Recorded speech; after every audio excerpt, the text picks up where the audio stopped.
If you would have told me like summertime was on there, dog.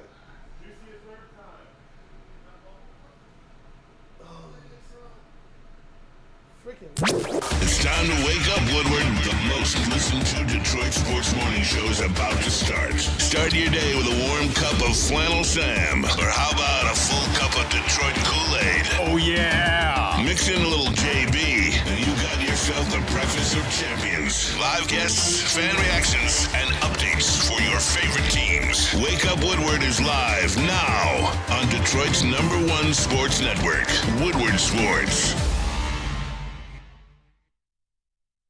What up, though, people? It is Wake Up Woodward. We hope that you guys survived all of the rain, all the wind. Hey, what am I talking about? We are Michiganders, man. We're built like that. Let's go ahead and chat, family, and run up that like button right now on this Thursday show. We got a lot to talk about. I'm in my Detroit Tigers spirit, Flannel Sam. Get that mojo going and see this team go on another freaking tear as the best team in baseball. It's your boy Brandon Dan, a.k.a. Detroit Kool-Aid, your credential Pistons reporter and writer for the show. Flannel Sam, the vet of the squad, vet of the network, Red Wings correspondent, all sports knower and lover. Good morning, my brother. Good morning. We have a jam-packed show today. We're going to do a lot of TLB. A certain player just got signed with the Ravens. We're going to talk about that. We're also going to talk about a certain prominent Lions and draft figure that surmises that an extension for a certain Detroit Lion might be happening sooner rather than later and afterwards, because those are Lions topics that I'm sure will create a lot of discussion. We will open up the phone lines probably in the second hour. So get your calls in, but wait for a little while until I give the go-ahead, which I will. Definitely. There was a couple things that happened kind of nationally. I know we're going to talk about Jaire Alexander signing that 1-year, $4 million contract.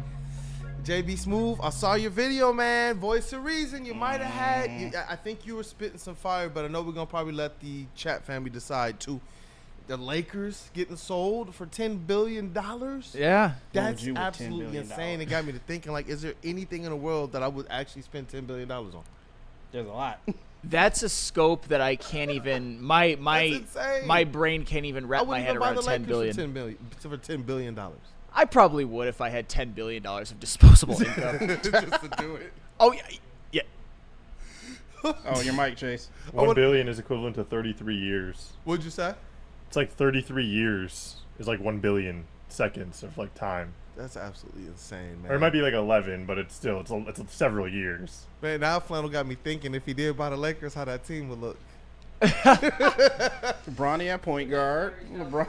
No, Tyrese. Well, Tyrese actually, I'm not saying that man can never play on a team. He's a very fine player. Just hope that he and the Pacers take that L tonight, and I never have to see them in the finals again. Oh man. And you know what? The Detroit Tigers, we want them to be able to continue to BTA, and I think that they got some series ahead, bro, that they actually fatten themselves up on as it relates to best record in all of baseball, Flannel. No, they do. I know that double headers, like for today, I would prefer, and I know they've got the whole Skubal and Skeens going on the same day in a doubleheader. That's a really cool thing, and if you have a chance to get to the ballpark, that is worth the price of admission and then some in and of itself. But if it were up to me, I would have probably them just winning a doubleheader's hard, especially when you're gonna, after being all tired from playing one game, your reward is, okay, now you got to face Paul Skeens. Some of these guys might be playing their second game of the day. So I'm looking at them at least taking 1 out of 1. Going to Tampa next is going to be tough, but then home series against the A's, that's one you got to win. 3 against the Twins, that's one I would say you got to win. At Washington, another one. They're under 500. Yep. Then you've got at Cleveland, and hopefully by then Cleveland is like 12 games out. I mean, they're and exercise all your Guardians demons. They're about to, but Cleveland is playing their way into this season irrelevancy, and that's what we want. Yeah. Like, I don't think it's wrong of me or any of us to be mindful of the Cleveland Guardians, because obviously we know that the Tigers this year have the better team, but the Guardians, even this year, came to Detroit, really kind of smacked us around for 3 games until Skubal got his get back, and we all know what happened in the playoffs last year. And we know that guys like Jose Ramirez and Steven Kwan are both Tiger killers and both playoff performers.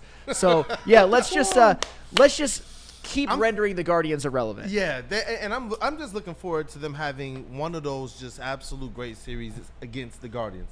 It is just time, and I believe that they're going to have it. I'm very, very confident about the Tigers over the next 4 to 5 series, including against the Rays. I am. I remember early on when they would come up against a stretch of games where we thought, man, they're playing some tougher teams now.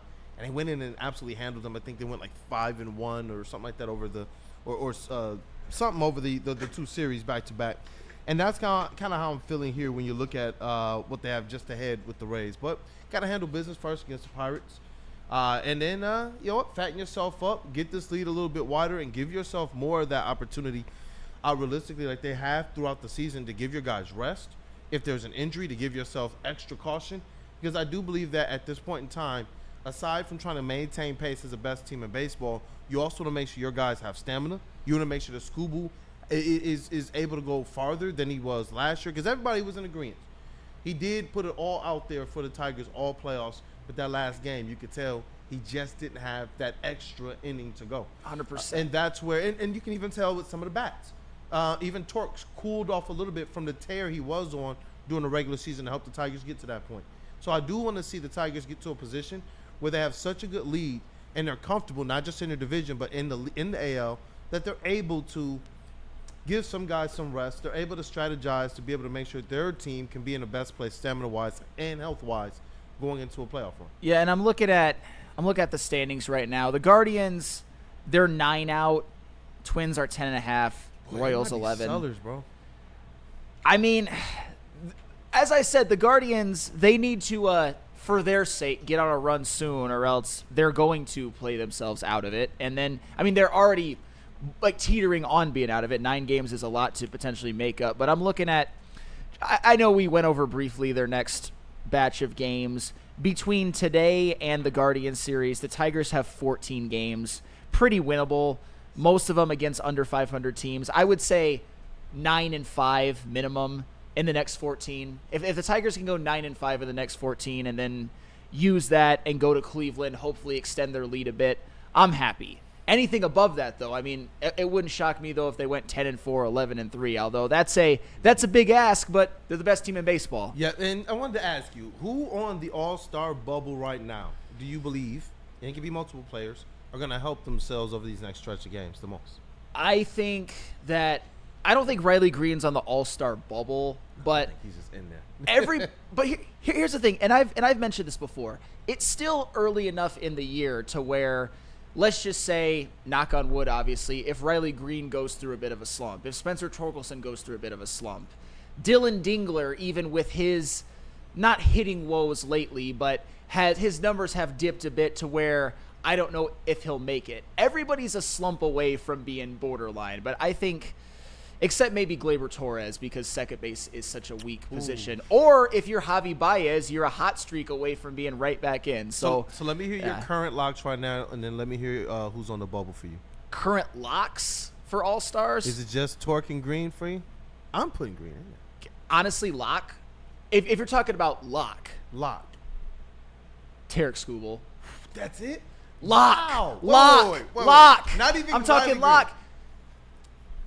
Everybody's a slump away from their numbers dipping. I think Riley Green is pretty safe. Fair. Like, I actually respect the take because lock. I understand what Riley Green means to you. Yes. But that's I gotta go around the room real quick. JB, smooth voice of reason. What's up? Tarek Skubal is your only current lock right now as it relates to All-Star. Throwing Green in there? I want to throw Green in there. I really do. But I think if we're doing absolute locks and, things could shake out a little bit better, it's got to be Skubal. I mean, that's it. That's an absolute lock. Obviously, Mike Reed puts Javi. Not pass. All right, well, if anybody thinks Javi Baez is a lock, then you're just trying to get one over on Neil. And don't get me wrong, Neil had to eat some crow yesterday, and deservedly so, but Javi is definitely not a lock. His OPS was 713 just like less than a week ago. Shout out to him for the hot streak, but baseball, with the season not even half over, numbers can fluctuate really, really fast. I've seen it happen to all kinds of you're players. being fair. Vincent E. believes that Dylan Dingler is an all-star. Well, lock. Vincent E., that's just not true. Like, with all due respect, Vincent E., Dylan Dingler is not a lock. He's could get it with a hot streak. Obviously, we know what type of arm he has behind the plate, and he's played the catcher position well, but Dylan Dingler is not a lock. Couple more, man. Jay Ejeb says Green, Torres, Scoob, lock. I don't hate that. Like, those are, to me, Green and Torres are close to being locks. It's just, I've seen the best of players, even Riley Green a couple of times, go through some skids where all of a sudden you're like, oh boy, that OPS is dropped like 20 spots in 2 days. Like, I've seen it happen. I'm not saying I have PTSD I mean, or anything. we've Yeah. seen it. Not that it's an indictment on who we believe they are as players, but we've seen them go through stretches where it's like, man, they're like 1 for their last 20. Yeah, And it changes yeah, everything. yeah. But then we've also seen them go out there and pop off in a few games. And you stood on business about it. You've been like, hey, look at Riley Green now. That batting average jumped to 40 points. Where you at now? But I'm looking in the chat, and people are putting in more of their locks, too. And Dante151, I got to read his before I go over to Cavassier. He says locks, he believes a Scooble, Torres, Green, Torkelson, and he puts a question mark after this one, Conley. I think Kahnle's probably more of a lock than Torkelson. And obviously I think Torque is having a great year, but the first base position, I know Paul Goldschmidt is leading. Aranda from Tampa Bay has gotten over 900 OPS. A lot of it just depends. The reason why Torres is more of a lock than Torque, for example, in my opinion, is more of a byproduct of the position that he plays. What about you, Cavassier? Scoobs, the only absolute all-star lock for you right now? I know. I guess I'll stick up as the only Riley Green fan here on the show and at the network. As the only supporter. I think Riley Green's a lock to make the All-Star team as well. I mean, he made it last year as well, so I definitely think I don't think he's playing any worse than he was last year. If anything, like, he's kind of showcased his skill level, and I think even especially over the last few weeks as we're kind of ramping up into the All-Star voting, people were starting to see did Riley Green crack the aura egg a little bit with that home run bomb the other day? Like, who knows? Maybe Sam doesn't want that. Smile on Fennel's face. Don't get me started on aura. I really don't. We're not going to have this discussion because, we're not going to do this. I really don't want to put myself as a hater of certain players on my own team. But you see Vincent E. before we get to Jaire. You see Vincent E. right? What'd he say? I think he's trying to egg you on for a bet. He says, "What happens when Dingler makes the All-Star team?" Vincent E. Then he'll be an All-Star. I'm not saying that I don't want Dylan Dingler to be an All-Star. I don't throw the word lock around like it's the word and or the. And you're being you fair said because you lock. didn't even give it to Riley Green. And I want to give it to Riley Green. I don't think he's going to go through a catastrophic prolonged slump. I don't think any Tiger is going to go through something like that coming up. But you've seen it, like even at the beginning of the year, from a guy like Juan Soto. And if you put Juan Soto on this Tigers team, he would be the best hitter. He'd probably be in the Hall of Fame if he retired right now. It happens to everybody. Everybody could even get a little bit dinged up and play through some things. That's all I'm saying. I'm not throwing around the word lock like it's nothing. Ooh, man. I mean, and you're being fair. You're being fair there. I do believe we're at least running it back with the 2 All-Stars from last year. Fair. But I get it. You have been an interesting fan of Riley Green this year, and I believe that you've been one that's tried to be as fair as possible when it comes down to assessing who he is. And I can respect it. Even though I'm siding on the same as Cavassier. I believe it's at least Scoobs and Green getting in there. Fair enough. We got to talk TLB really quick, man. Tee this up, and I know we're going to talk about this more in the next segment, too. We might get other people's take when they call in, but Jaire Alexander. Yeah. Does JB have his video in the I put it in there. You put it in? I put it in there because, hey, yeah. Shout out to you. I know that the network was really starving for some content about that, and JB Smooth Shout delivered out. Where all the rest of us, including myself, failed. And we'll get back to that when we come back to break, because I think you have an interesting take. I think we all gave our potential takes of what we would think of my potential deal, which makes me look a little foolish, not gonna lie, but we'll talk about it. We'll talk about it. But first, Buddy's Pizza. Get ready, Detroit. For what? This Monday, June 23rd, we're taking over Buddy's Pizza downtown for National Detroit-style Pizza Day. Y'all better step out and celebrate Detroit and celebrate your stomachs. eating some good food. That is at Buddy's Pizza. Join the Ermanni and Edwards show with Maz live 2 to 4 p.m. With Woodward Sports Network. Come down, meet the crew, and celebrate the birthplace of Detroit-style pizza. It's the last day to get the 79 special, the iconic 8-square Wisconsin brick cheese pizza topped with 79 Old World pepperoni and Parmesan. Buddy's Pizza in downtown Detroit, June 23rd. Be there. The boys of summer are here, and Woodward Sports is all over the Motor City with the White Claw Tigers Tour. Come party with Woodward Sports, watch the Tigers, and sip on some White Claw all summer long. The best bars, big giveaways, live events, and a party that only Woodward Sports can throw. Ain't no party like a Woodward Sports party. Join us Friday, June 29th at the Old Miami in Detroit for the White Claw Tigers Tour, brought to you by White Claw, Easttown, and Ven Johnson. Walk into any Lady Jane's Haircuts for Men today. Open 7 days a week. Sit back, relax, and enjoy precision haircut, scalp massage, hot leather neck shave, and hot towel treatment from one of our talented stylists. Step up your game this season and take advantage of our $20 haircut special. Scan the QR code and get your coupon today. Lady Jane's Haircuts for Men, the ultimate haircut experience. Open 7 days a week. Walk-ins always welcome. Lady Jane's Haircuts for Men. It's wicked awesome. Tired of losing out on the car of your dreams? Bad credit? No credit? At the Feldman Chevrolet Freedom Sale, we say yes. Over 5,000 new Chevys to choose from, all priced to move with our best deals of the year. Get a 2025 Silverado for just $149 a month, or this 2026 Equinox for only $209 a month.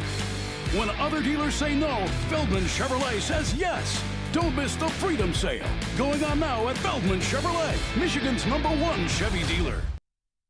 No one gives away more cash and prizes than Woodward Sports. You don't believe us? Here's our latest $10,000 winner. You know, you guys posted, hey, if you guess all this stuff right, we'll give it's $10,000. I'm like, okay, well, why the hell not? And the winning doesn't stop there. How about our Outkick Your Coverage winner? Let's give it up for David Tully, everybody. David Tully. This guy's got a hot girl. Bigger prizes, bigger giveaways, cash, merch, tickets, and more. All from the biggest sports network in Detroit. No one does it bigger and better than Woodward Sports. Make sure you're following, liking, subscribing on Instagram, Facebook, X, and YouTube for your chances to share in the winning. From Detroit's #1 sports network, Woodward Sports. All right, it's Planet Fitness, fitness that fits your budget. No matter where you are, there's a Planet Fitness close by. There are more than 50 in Metro Detroit and thousands more throughout the world. At Planet Fitness, you'll experience a squeaky clean gym that has tons of equipment, friendly, knowledgeable staff, and a totally judgment-free atmosphere. Did you know that all Planet Fitness memberships include fitness training for no extra cost? Want all the perks? Upgrade to the PF Black Card and enjoy use of amenities such as unlimited use of the Black Card Spa featuring hydro massage, massage chairs, and total body enhancement, and more, along with access to over 2,500 locations worldwide and unlimited guest privileges. For more information or to join today, visit your local Planet Fitness or planetfitness.com. Hey, welcome back to this Wake Up Woodward Chat family. Hey, we're off to a good start. Let's go ahead and continue to run up those likes today. Because we got a lot on the menu and we want to be able to feature you all even more, especially with the phone lines being able to open up. But we got to talk TLB a little bit, man. You want to tell the people what that means? Talk Lions, bitch. Word to our brother, Broder. Shout out to Broder. Shout out to KG. Shout out to that dude, Justin, man. Enjoy your weekend. Enjoy a little bit of time off. I know he's prepared. He got stuff scheduled up to go off during his social shifts and everything. So shout out to him, man. Enjoy your time off, and I can't wait to have you back. With Lion season right around the corner, I implore everybody, if you could take a little bit of time, 2-3 days, take that time off, because y'all know how Lion season is around here, behind the scenes and in front of the camera. And shout out to this elite booth too. We got Kavasi Chase in the sound booth, JB Smooth in the TD booth, intern Ryan's in the building, and Flannel Sam, Jaire Alexander. Yeah. We discussed this, and JB Smooth dropped some of those truth bombs that we were discussing. We were thinking, hey, the price might be this. This is something that, hey, it would be cool if the Lions looked this way. You even thought that this was something that maybe the Lions got to take a look at. Well, and I completely overshot probably what it would have taken to get Jaire Alexander. Based on what it took and based on what you're saying, I'm like, can we run this back real quick? Can I go back and agree?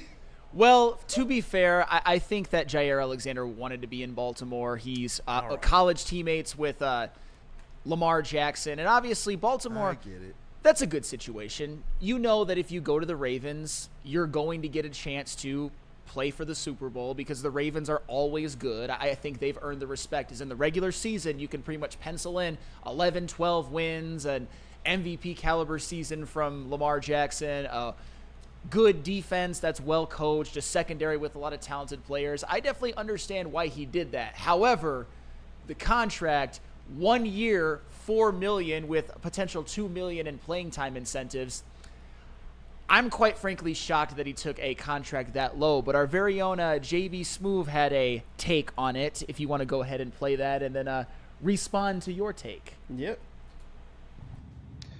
Well, deal's done. It's in the books. Jaire Alexander signs with the Ravens, just giving him more ammunition to have a playoff run this season as well too. 1 year, $4 million with $2 million in incentives. So he's making upwards of $6 million just off of a 1 year deal. When hell, us on Waker Woodward, we're talking about him getting, 15, 16? Hell, Flannel wanted to go to 20. But 1 year, we couldn't have offered that. We couldn't have offered that or something a little bit more. And I know he wants to sit here and play with his old college teammate in Lamar Jackson, which is cool. That's fine. But come on. The Lions are on the rise. I would have at least kicked the tires on this. Brad, you can't tell me that you didn't at least try and offer something. Please, just let me know to ease my mind. Goodness. Look, JB Smoove, I got to go over to you first, man, as a voice of reason, because this wasn't just a reaction video. This felt like personal, man. Talk to me, bro. It was a little personal just because we were talking about it earlier last week, and I'm just going back thinking like, yeah, our crazy predictions of what we thought he'd want in a contract was just like, all right, outrageous, man. You know, maybe that's something Brad doesn't want to do, but to sit here and see him sign a 1 year deal with the Ravens and take less money than what we all projected, what probably other sports analysts projected as well too, it's crazy just to sit here and play with Lamar Jackson. Now, obviously, I think he sees something in the Ravens right now that he wants to help this team along with. I don't know how long he'll be playing for them, how much time he'll get on the field, but at the same time, he sees the Ravens on the rise as well too. And I believe we play the Ravens this season as well too. Yeah, so we are going to have to see this man once again. And honestly, I would like it to be on our side if he was going to be playing still. It should have been on our side. You know Brad loves these 1 year prove-it deals. This is a perfect example of a 1 year prove-it deal. Too. A perfect example. Goodness. This was sundress season for Brad Holmes. This was absolute sundress. Like when I saw the amount, I was like, you know what? Maybe Flannel was on to something. Obviously, the context matters, but money still talks. Opportunity is still talks. It's not as if the Detroit Lions are some barren situation that wouldn't have been able to present a Super Bowl expectant season to Jaire and a little bit more money, probably a lot more money, especially when we were talking about what they had available, what you would probably do to shore up, and not just shore up. You're talking about pushing this secondary well beyond what I already believe is elite. I'm expecting some steps up from guys like Terry Arnold, and I thought Jaire Alexander could have been a guy that provided a little bit more than depth for this secondary. I don't want to take away from a TA in this situation because that was a little bit of what we were talking about before. But when you're talking about that type of money, it's like, could $10 million, could $10 million have convinced him to come to Detroit and try and win a Super Bowl here rather than going to Baltimore with, an old friend and teammate? Hell, I'll give you 8 right now. What'd you say? I said, hell, I'll give you 8 right now plus $1 million in incentives if it helps. Come on. Could have sprinkled, or was this one that was just like? I think it's this. I believe it's what you've been saying all along, and what we've been saying all along. No matter what we think, no matter what we believe, Brad Holmes really believes he's cooking. Brad Holmes, I think he believes in the secondary just as much as he's talking about he believes in the defensive line. And that's where I do believe when you hear him say, yeah, our defensive line room is set. I actually believe he thinks that. I really do. Yeah. He's been very honest throughout this process, and when you look at the secondary, they have made a lot of investments there, and that to me is where, when we're looking from the outside of their room looking in, we see what we see, and we believe, hey, they need these things to be able to get to Super Bowl contention.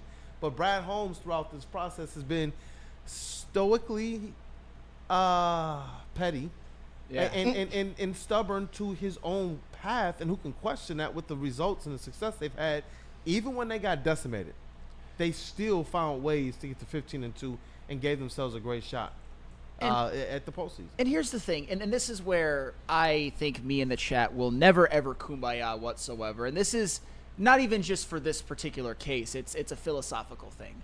If you want to harp on Jaire Alexander's injuries, because I said it the last time we had talked about him, 3 out of the last 4 seasons he's had his season cut very short by injuries, like played less than half. That's a problem. That's obviously something that it's funny because Brad Holmes, I don't think he really does look at that too much, but I get it if you're turned off by that. However, one thing that this fan base does more than anything is prop up our role players and denigrate other team stars, acting like he's a bum. We don't need him. What are you talking about? I even saw Doughboy Steve say that he's a loser, and it's like he was a Packer. He was. They all are. Fair, he was a Packer, fair, yeah. No, fine. But I salute you, Jaire no, Alexander. and I'm not mad at Brad Holmes either. I'm not like, why didn't you make this move? This is the reason why they're not going to win a Super Bowl is because they didn't get Jaire Alexander. No, but I'll tell you what. Do I believe this is the type of move that could put the Ravens over the top? You bet your ass I do. I'm not picking them to win the Super Bowl. I ultimately think that they'll probably flame out in the playoffs. But like in they a always Ravens do. defense, you don't want more weapons in their secondary at all. You don't want any more weapons on the Ravens. We already understand how they roll. We understand how Harbaugh pushes them. We understand what this defense has been historically. It doesn't matter who they churn out on that roster. We know how they're showing out and showing up. And that's where, when you're talking about Super Bowl expectations, that's absolutely fair. We talked about the teams in the NFC that we didn't want to be able to get a hold of some of the players that might be available. We were like, yo, if some of these guys are available, we want to be the ones to also be in the mix. Because could you imagine if Myles Garrett was getting traded and it was to one of these other NFC teams? Could you imagine if Taylor Hendrickson was actually getting traded and it was like the Commanders? And you continue to pose certain scenarios that was like, man, you know what? Even if this isn't a need of ours, do you really want to have to go up against that? Especially now, think about the fact that you're looking at Frank Ragnar retiring. Can you imagine if one of these other pass rushers went and our defensive line is getting just a little bit weaker? That would be a horrible compounding of situations there. And so when you're talking about this thing at the Super Bowl level, I do believe it's fair to look at what are your potential Super Bowl matchups. What are these guys doing to position themselves to try and win a Super Bowl? And if the Ravens are still making moves, which before they did this move, people would have said that they're already Super Bowl contenders.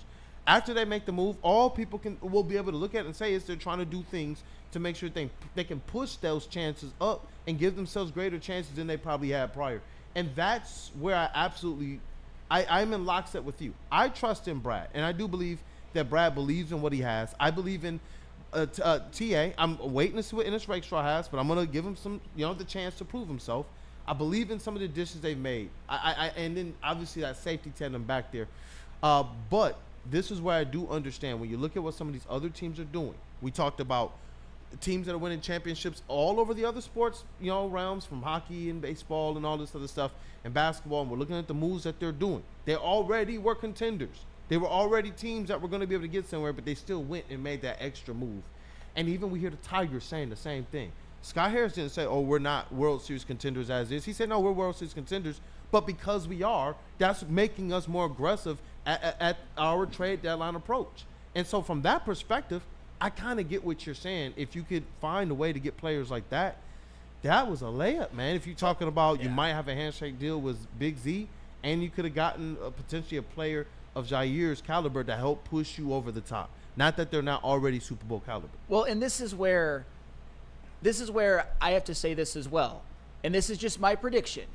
And this doesn't mean that the Ravens are going to win the Super Bowl, that I'm picking them to win it, because quite frankly, I probably still won't, because there's too many questions to me about Lamar Jackson in the playoffs, but that's another conversation for another day. I do think that Jaire Alexander at 1 year, $4 million, low risk, $6 million with incentives is going to be one of the best and most valuable contracts in the NFL.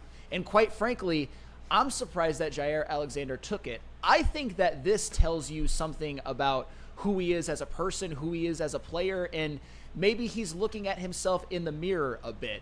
because all I ever hear about is he's a diva, he's a cancer, he didn't accept a pay cut from the Packers, makes him a bad guy and whatnot.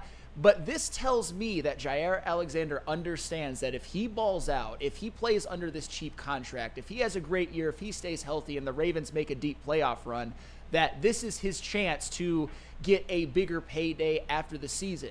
I think this shows that Jaire Alexander values winning. I think it shows that he values relationships. And I understand when you're friends with Lamar Jackson, one of the best quarterbacks in the league, it makes it easier. But I think he probably could have got more somewhere else. But Jaire Alexander is smart. I think he's being savvy. I think he's going to a situation that will really benefit him. And that Ravens secondary next year, and JB, I put something in that about that in Slack, what it could potentially look like in December, because one of their safeties looks like he's going to be out till December. And this is come playoff time what it could look like. Cornerback Nate Wiggins, strong safety Kyle Hamilton. We know the type of star that he is. Free safety Ardarius Washington, who is probably going to be out till December, but they expect him back. He was the eighth ranked PFF safety last year. Cornerback Jaire Alexander, who's a two-time All-Pro, last one being in 2022. And then sliding over to play more of the nickel role would be a Marlon Humphrey, who was a two-time All-Pro, including last year was an All-Pro. That's the type of power move that makes this secondary, if this secondary can stay healthy, and you even include rotational pieces like rookie Malachi Starks and a guy like Chidobe Awuzie, that to me is the best secondary in football. Ardarius Washington, it's a little iffy because he's coming from back from an Achilles and they don't expect him back till December. But come playoff time, if they can keep this intact, adding Jaire Alexander, it's formidable. It'll be not Legion of Boom, because I don't think we'll ever see a secondary quite like that again. They were so dominant. But best secondary in the NFL? Absolutely. And that's why the Ravens did it. They got an opportunity to get somebody who could be like a star for very, very cheap. Yeah, definitely. Because he's depreciated. And it's an interesting thing because we consider our Detroit Lions in the same era of these teams, while meanwhile we look at the national landscape and they're not. Other than like Mark Schlereth and one of his other co-host panels who's a Chicago Bears fan, so he's not going to really stoke the beast as it relates to the Lions, who've punched him in the nose over and over and over again. There's nobody else who I'm seeing that's saying, hey, yeah, you know what? The Lions, they're Super Bowl contenders. The Lions are on the same level as these other teams we believe are going to win. So they're not even giving them that in the NFC. Everyone is just push button saying it's definitely the Eagles, so they won the Super Bowl, definitely the upstart Commanders. And then there's other teams who wonder if it's going to be a struggle for the Lions themselves in their own NFC North division. So that to me is why it does matter. When you see other teams who have these pedigrees making these types of moves, who have gone on playoff runs, who have won Super Bowls, maybe not some of these players, but some of those teams have, and these organizations, they know what they're doing. And if we're not careful, those Lions get passed up quick. We saw how quickly the Lions passed up teams because they did do a lot of good things right, and they took a lot of chances and risks early on, especially with some young players. But that's where I still continue to go back to this aspect of I see what these other good teams are doing, but I'm still giving some time to Brad Holmes, who sometimes it feels like he's been here for 20 years with how good he's doing things, how much this Lions team has already succeeded, seeing the only 2 division banners hanging up in Ford Field right now.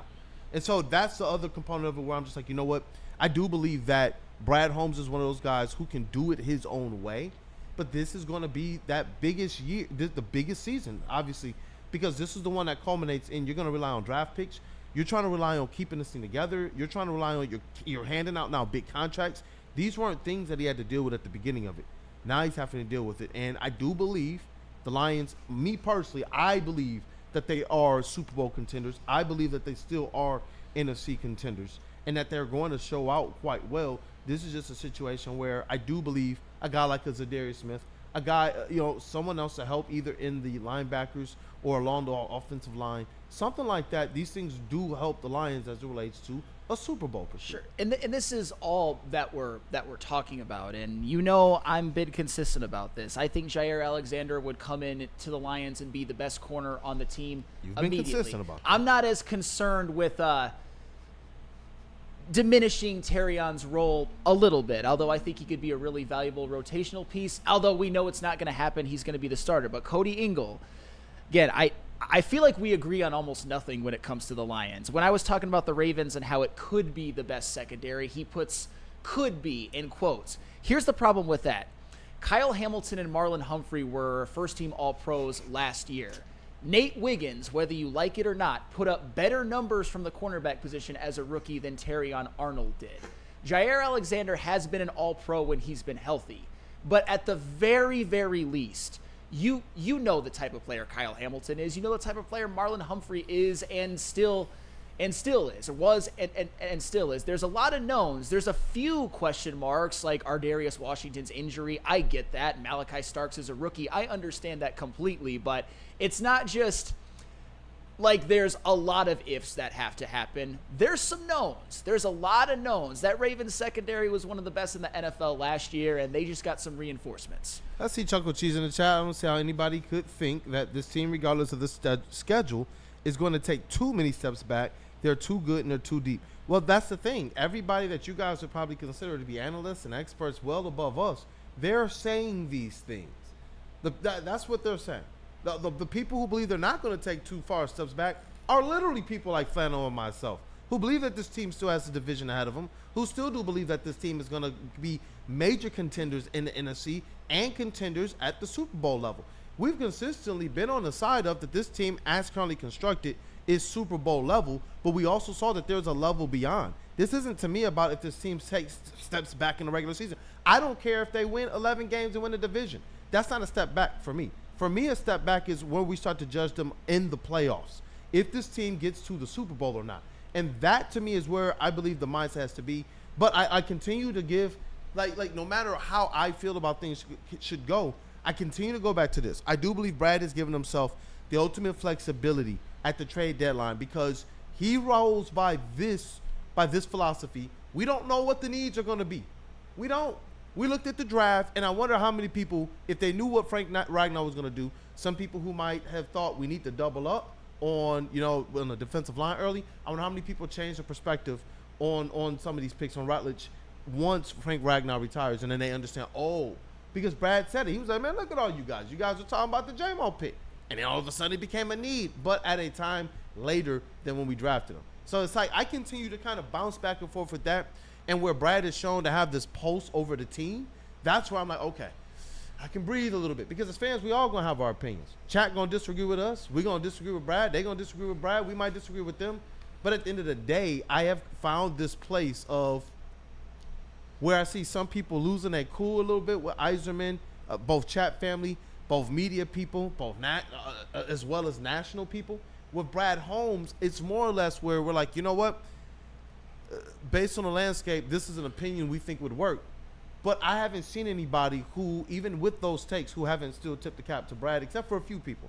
I see some in the chat who are still saying they're not going to trust in Brad until he wins a Super Bowl, despite the fact that I believe he has his team firmly in a position to do what they got to do this year. Trust is different than what I said before, which is I don't think Brad is infallible. Like, if he does, let me just say this, and to really kind of like bring my point home that I've been trying to make pretty much the entire offseason. Yeah. The second the Lions win a Super Bowl, I will never criticize another move Brad Holmes ever makes. Never again. Not once. The shows are probably going to be pretty boring because it's going to be a Lions pep rally all the time, but we'll all love it and have fun. It's just the Brad Holmes Krispy Kreme. Absolutely. Until then, I will praise almost everything Brad Holmes has done because he deserves it and he's earned it. Almost everything. However, that doesn't mean that if I still think right now, if there's something that I disagree with, if there's something that he does that doesn't end up working, you can still be like, man, Brad, as a team that's trying to win a Super Bowl, whose really only gauge of success is going to be if they win a Super Bowl, got to be a little bit better. But overall, most of the time, all in on what Brad Holmes does, and of course, I trust him. I do. Definitely, and I see some people in the chat here.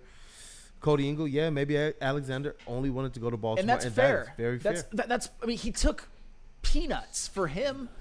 I was willing to give him a lot more than that. Thank you, JD, for throwing me under the bus, but that's okay. Like, I'm responsible for everything I say on the air, and shout out to you. I'm going to read a couple more of these before we say what up, though, to some friends, because, guys, trust me, we're going to throw that phone number out there, and we want you guys to be able to call on both or all of these topics. Who you think the Tigers' locks are, Flannel only believes in Scoops. He didn't even put Riley Green there. Obviously, this segment here, we're talking about Brad Holmes, the Lions. I want to know. I want you guys to say it with your chest. How confident you are that the Detroit Lions are Super Bowl contenders this year, that they will find themselves playing for Vince Lombardi's trophy. But I see DC Big also in the chat. He says, Kool-Aid should feel some fear about the Lions situation. They will take a step back or two just because of the changes in the coaching staff.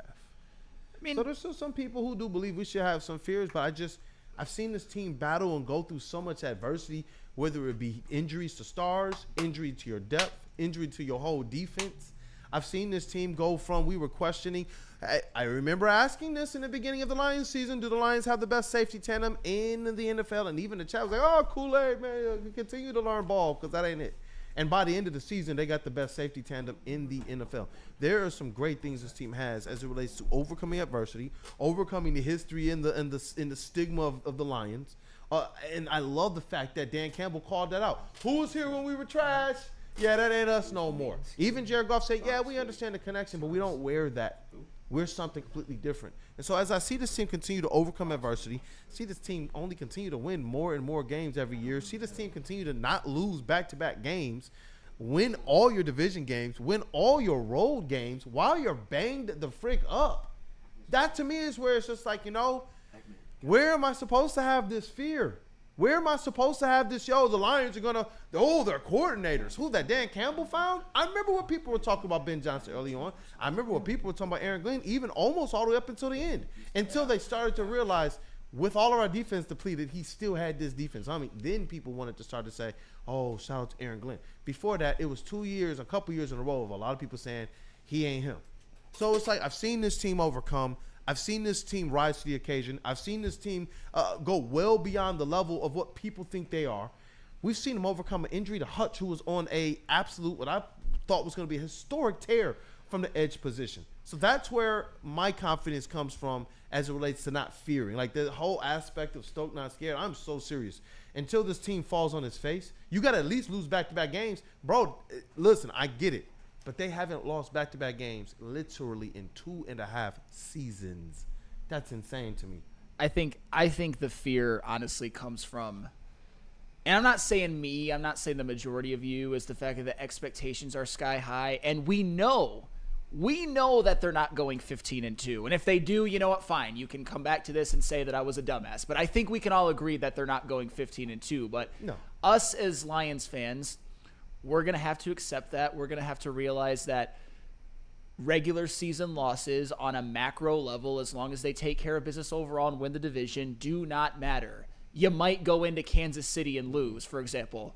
The horror. No, you might go into Baltimore and lose. Yeah. The horror. This is finally the season where I think we ride this season out with Super Bowl expectations, no matter what your team does. You know that they're going to wind up with their division title, with their 11 wins, and it'd be an absolute juggernaut in the playoffs. That's what I'm expecting. And I've seen other teams do this. We saw the Chiefs do this. We saw 49ers fans and go through this, and they lost their 3 games in a row, and they were still like, we're going to still dog walk y'all. They were telling us this. They were telling us when we were talking about, we're going to get to we can beat them in their home. This was before we had even won the games we needed to win. But it was just crazy seeing these teams and their fans, like even Lindsey, 49ers fan, just to see how confident these teams are, these fans are in their teams, because they've done this for some years. And that is where I believe Lions fans should get to. I saw somebody say in the chat, Steve-O baby, records don't mean ish. I think this is a season where 11-12 wins, if that's what it comes down to. I'm still predicting 13, but 11-12 wins, if that's what it comes. I think we brought it down 1 because of Ragnar. But 11-12 wins, division title, give yourself a great shot in the playoffs. That to me means you did not take a step back until we start to assess what you actually did in the playoffs. Yep. It's 100%. It's if they win less games, that does not equate to a step back. It's all about what happens in the playoffs, and it's all about this schedule's brutal at times, but I think the Lions will be able to overcome it as unscathed as you possibly can, which means about an 11-6, 12-5 record. But do you know who could help them get that record? The man that everybody says I hate the most, Jameson Williams. But he might be getting. You bought his jersey. I did. he might be getting he might be more of a priority in terms of the future of the Lions than a lot of us may have surmised earlier in the offseason, and a lot of people on Twitter think probably as well. And we're going to talk about that, and we're going to play a video clip of a pretty prominent NFL draft Lions member talking about one Mr. Jameson Williams. But merch? Head over to woodwardsports.com. All you got to do is click on that shop tab. We are dropping new designs for you every single week. You know we got the Frank Ragnow shirts coming very, very soon. And I just seen this in our chat earlier as well, too. Some Cade Cunningham Battery Hut merch. Yeah, I don't know. We got to talk about that. But go to woodwardsports.com, click on that shop tab. Go get the Woodward Tigers t-shirts, sweatshirts that we got available for you right now that you should be rocking down at Comerica Park. And you can't forget about the Red Wings, the LFG Red Wings t-shirts, hoodies available for you right now. All you got to do is head over to woodwardsports.com and click on that shop tab. You know how some things are so good they should be world famous, but they're not? Our house-made vinaigrette is one of those things. And the antipasta salad, we drizzle it over. Same with our hand-battered chicken tenders. Original recipe soups and pasta sauces. It's almost as if our original, world-famous Detroit-style pizza is mocking them. And that's not very nice.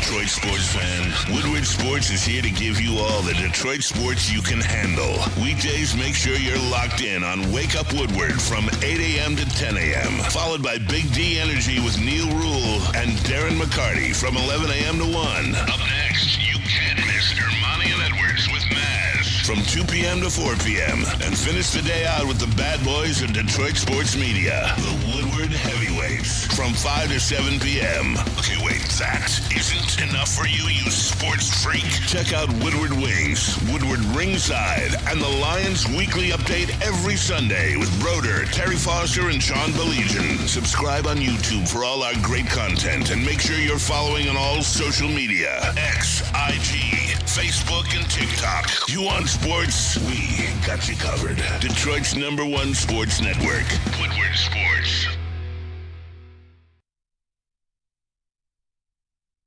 It's nice and safe. How do people feel about getting a Planet Fitness membership for $15 a month? How do they like working out in a clean and spacious gym that's filled with equipment for every workout? And how about free fitness training in the judgment-free zone that leaves them feeling energized all day long? Join Planet Fitness today with the free PF app, online or in club, and start getting that big fitness energy for $15 a month.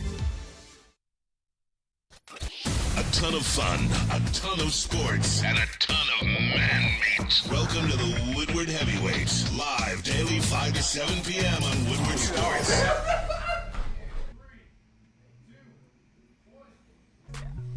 Hey everybody, Feldman Chevrolet is Michigan's #1 Chevy dealer with locations in Novi, Highland, New Hudson, Livonia, and Lansing. This month's specials include a 2025 Chevy Silverado 1500 Crew Cab lease for $149 per month, or upgrade to the 2026 Chevy Equinox LT lease for $209 per month.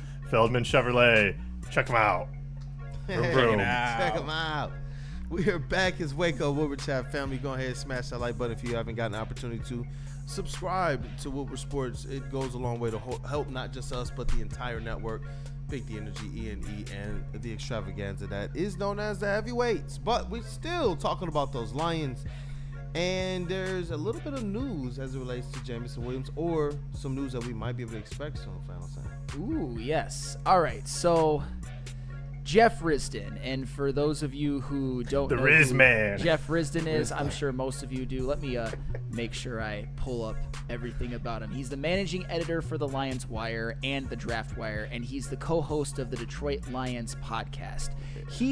One of the long-term beats. Absolutely. He's a big name in this town. He was asked a question about some Lions players, and he singled one out in particular, and this video is courtesy of Detroit Lions on SI with the handle @AllLionsFN on X. So go ahead and play that one, Mr. JB, and I'm sure it'll create a lot of discussion.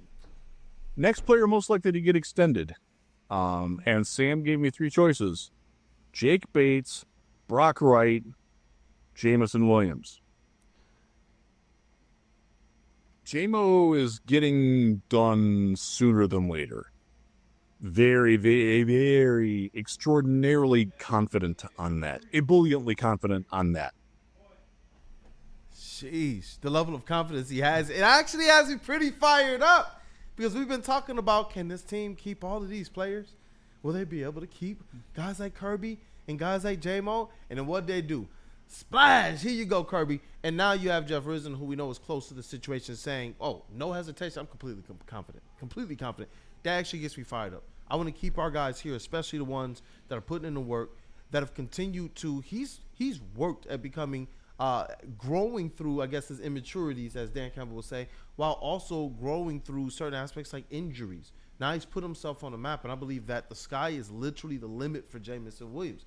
When you got Spinney saying he believes that Draymond has a good opportunity to lead the Lions in receiving yards, I believe that. This is how I felt at the beginning of last season when T. Foss was on the show and we were talking about the first week, who's going to have opportunity, who's going to lead the Lions in receiving yards for the first game. I said, I really think that this first game, it bodes well for JAMO because the attention Amon-Ra will get, and it only takes a few catches. Now you're talking about giving him more than a few catches, giving him more than a few touches per game, making sure that he's a vital part of this while this offense still has so many weapons all over the field. I love this. Give JAMO the bag. Give him the cash. Ooh, the bag. Well, give him the cash. JB, I sent something just a couple of seconds ago. You don't have to pull it up now. I'll let you know when I'm ready for it. But here's the thing.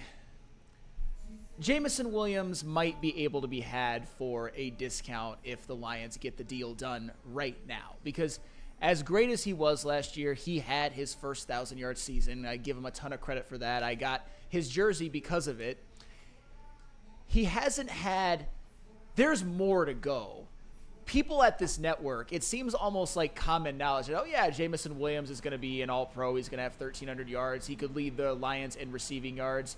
If the Lions could get a deal done now that's a discount and Jameson Williams actually actualizes the potential that a lot of us have for him, which is a guy who could make all-pro teams, then a discount could be extremely advantageous.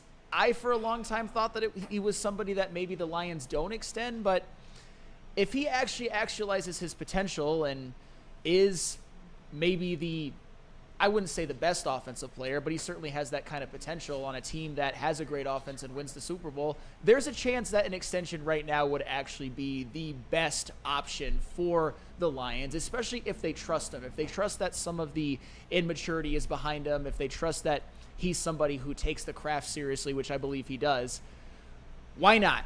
I think they can sign everybody. And Jonathan Laura says, I'm hearing another JAMO jersey bet. Terrell Lamar, JAMO's not getting paid in this chat because he's not appreciated. Come on, man. Look, I love this. Like I said, lock him up. Why? Because I do believe that Jameson Williams is a weapon, an all-out weapon. I don't even want to call him a wide receiver. This guy is a weapon. The way that he's able to shift what a defense is going to do, and this year, you're talking about Jameson Williams, who's going to absolutely get that attention. Sleep on him this year. Don't roll the safety coverage over. Yeah, just sleep on him when he's jetting down the field. I think before it was, is this kid for real, and can Jared Goff get the ball to him? That was about a year and a half ago. They proved that they can get that done. The next season was, can he put it together for a full year? He did that and got that done. 1,000 yards receiving. Shout out to Jameson Williams. This season, it's now you're on the map. Can you continue to produce? But as the defensive shift, now it's pick your freaking poison. And you can't necessarily take him completely out the game no matter what you try to do, even if you run into a situation where you believe we're going to have to shade a little bit extra coverage to him because he's fast. He's getting around everybody. He's getting open spots. He's catching the ball better over the middle of the field. I think about everything he put on tape last year to make the Lions comfortable to even move forward with this. His hands got better. His route running got better. His ability to catch over the middle of the field got better. And then he became much more involved even as it relates to things like the handoff, the run game, and all of that. He's a weapon, and you see everybody respond when they send this dude in motion. That's where I'm like, you know what? I think Brad is smart. We all believe that Brad is smart, and if this is the word on the street for me, it just continues to echo that whole sentiment of trust in Brad Holmes, because I do believe that Jameson Williams is a weapon. I do believe he's going to step into that next level tier this year. Well, one thing that I wanted to talk about regarding the whole idea of you can or you can't pay everybody. I don't know if you got what I just sent you, JD. Oh, yeah. It is the figures when it comes to Kirby Joseph's contract. And let's just say they are very, very interesting to say the least. So you've got a cap hit in 2025, for those of you who are listening audio only, of about $4 million, 2026 about $6 million, 2027 $9 million, 2028 $13 million, and 2029 about $18 million, with 4 void years, which I'll tell you what, when I see something like this, it almost feels too good to be true. And obviously you factor in signing bonuses and all that as well. This makes me wonder, why doesn't every GM ever manage it like this? I understand that the bill comes due eventually, and void years, it doesn't just mean that money just goes away. But at the end of the day, if more contracts are structured like this, maybe Brad Holmes can pay damn near everybody. He's cooking. Well, I'm thinking about it. And it might come at the expense sometimes of some of the other moves that we were talking about. We want to see them go out there and make. But if you're telling me we can sign our guys and our guys are becoming all pros and pro bowlers, then it's like, you know what? There's your give and your take. Yeah, and that is what I understand. Brad Holmes has been masterful at this. You look at the teams that are on the rise as it relates to success, their front offices don't just have leaders or presidents or GMs that are official, but they also have guys in those front offices that understand the hell out of the cap situation. You look at Scott Harris. We know he knows what to do with money in the cap. You look at Blackstone with Trajan Langdon. We all know. Blackstone, they said that this dude knows the cap situation, the apron, better than other whole teams' organizations. And you look at Brad Holmes, and you're proving they got this thing figured out as well. That's and I know we probably should have discussed it more when it happened, but I'm looking at that. I'm looking at a potentially, can Jameson Williams' contract be structured kind of like this? Because I'm looking at, if they want to pay Jameson Williams, this actually isn't really the MO of the Brad Holmes front office. Usually you have to be elite or really, really good for multiple years. That happened with St. Brown. That happened with Panay. That happened to some degree with Aleem McNeil, although he really only had like one great year, but he was more healthy the year before. With Jameson Williams, he's only showed it for 1 year. What this tells me is if they pay Jameson Williams, they're not looking to do it at the expense of somebody that we all love. In my opinion, and I know Ed O'Neill put this in the chat, shout out to you, Brian Branch is a non-negotiable. I would be shocked, like falling off this chair shocked, if Brian Branch doesn't get re-signed, for example. I think that that's going to happen. And then you got to see with guys like Gibbs and Laporta, et cetera, et cetera. But at the end of the day, maybe they can pay everybody, especially with the cap going up. I mean, when you're talking about everybody right now, that boils down to JAMO, Hutch, Branch, Gibbs, and who else? Laporta?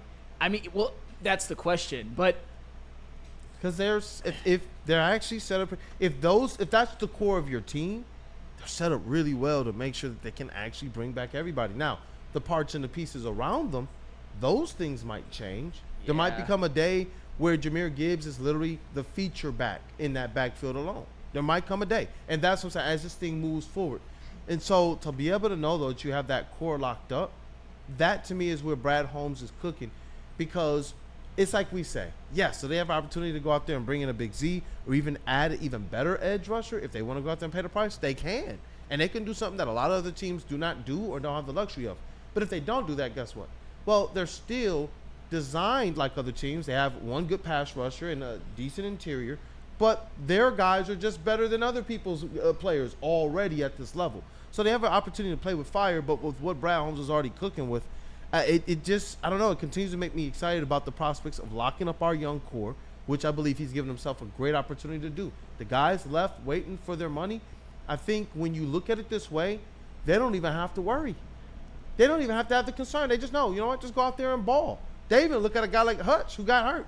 They look at a guy like Aleem who got hurt after he got paid, Hutch who got hurt before he got paid. It's not affecting anything for any of these guys. They're like, go out there and work. We still got you. This, when you talk about from a player's perspective, This has to be very, very comfortable situation for a lot of these young players.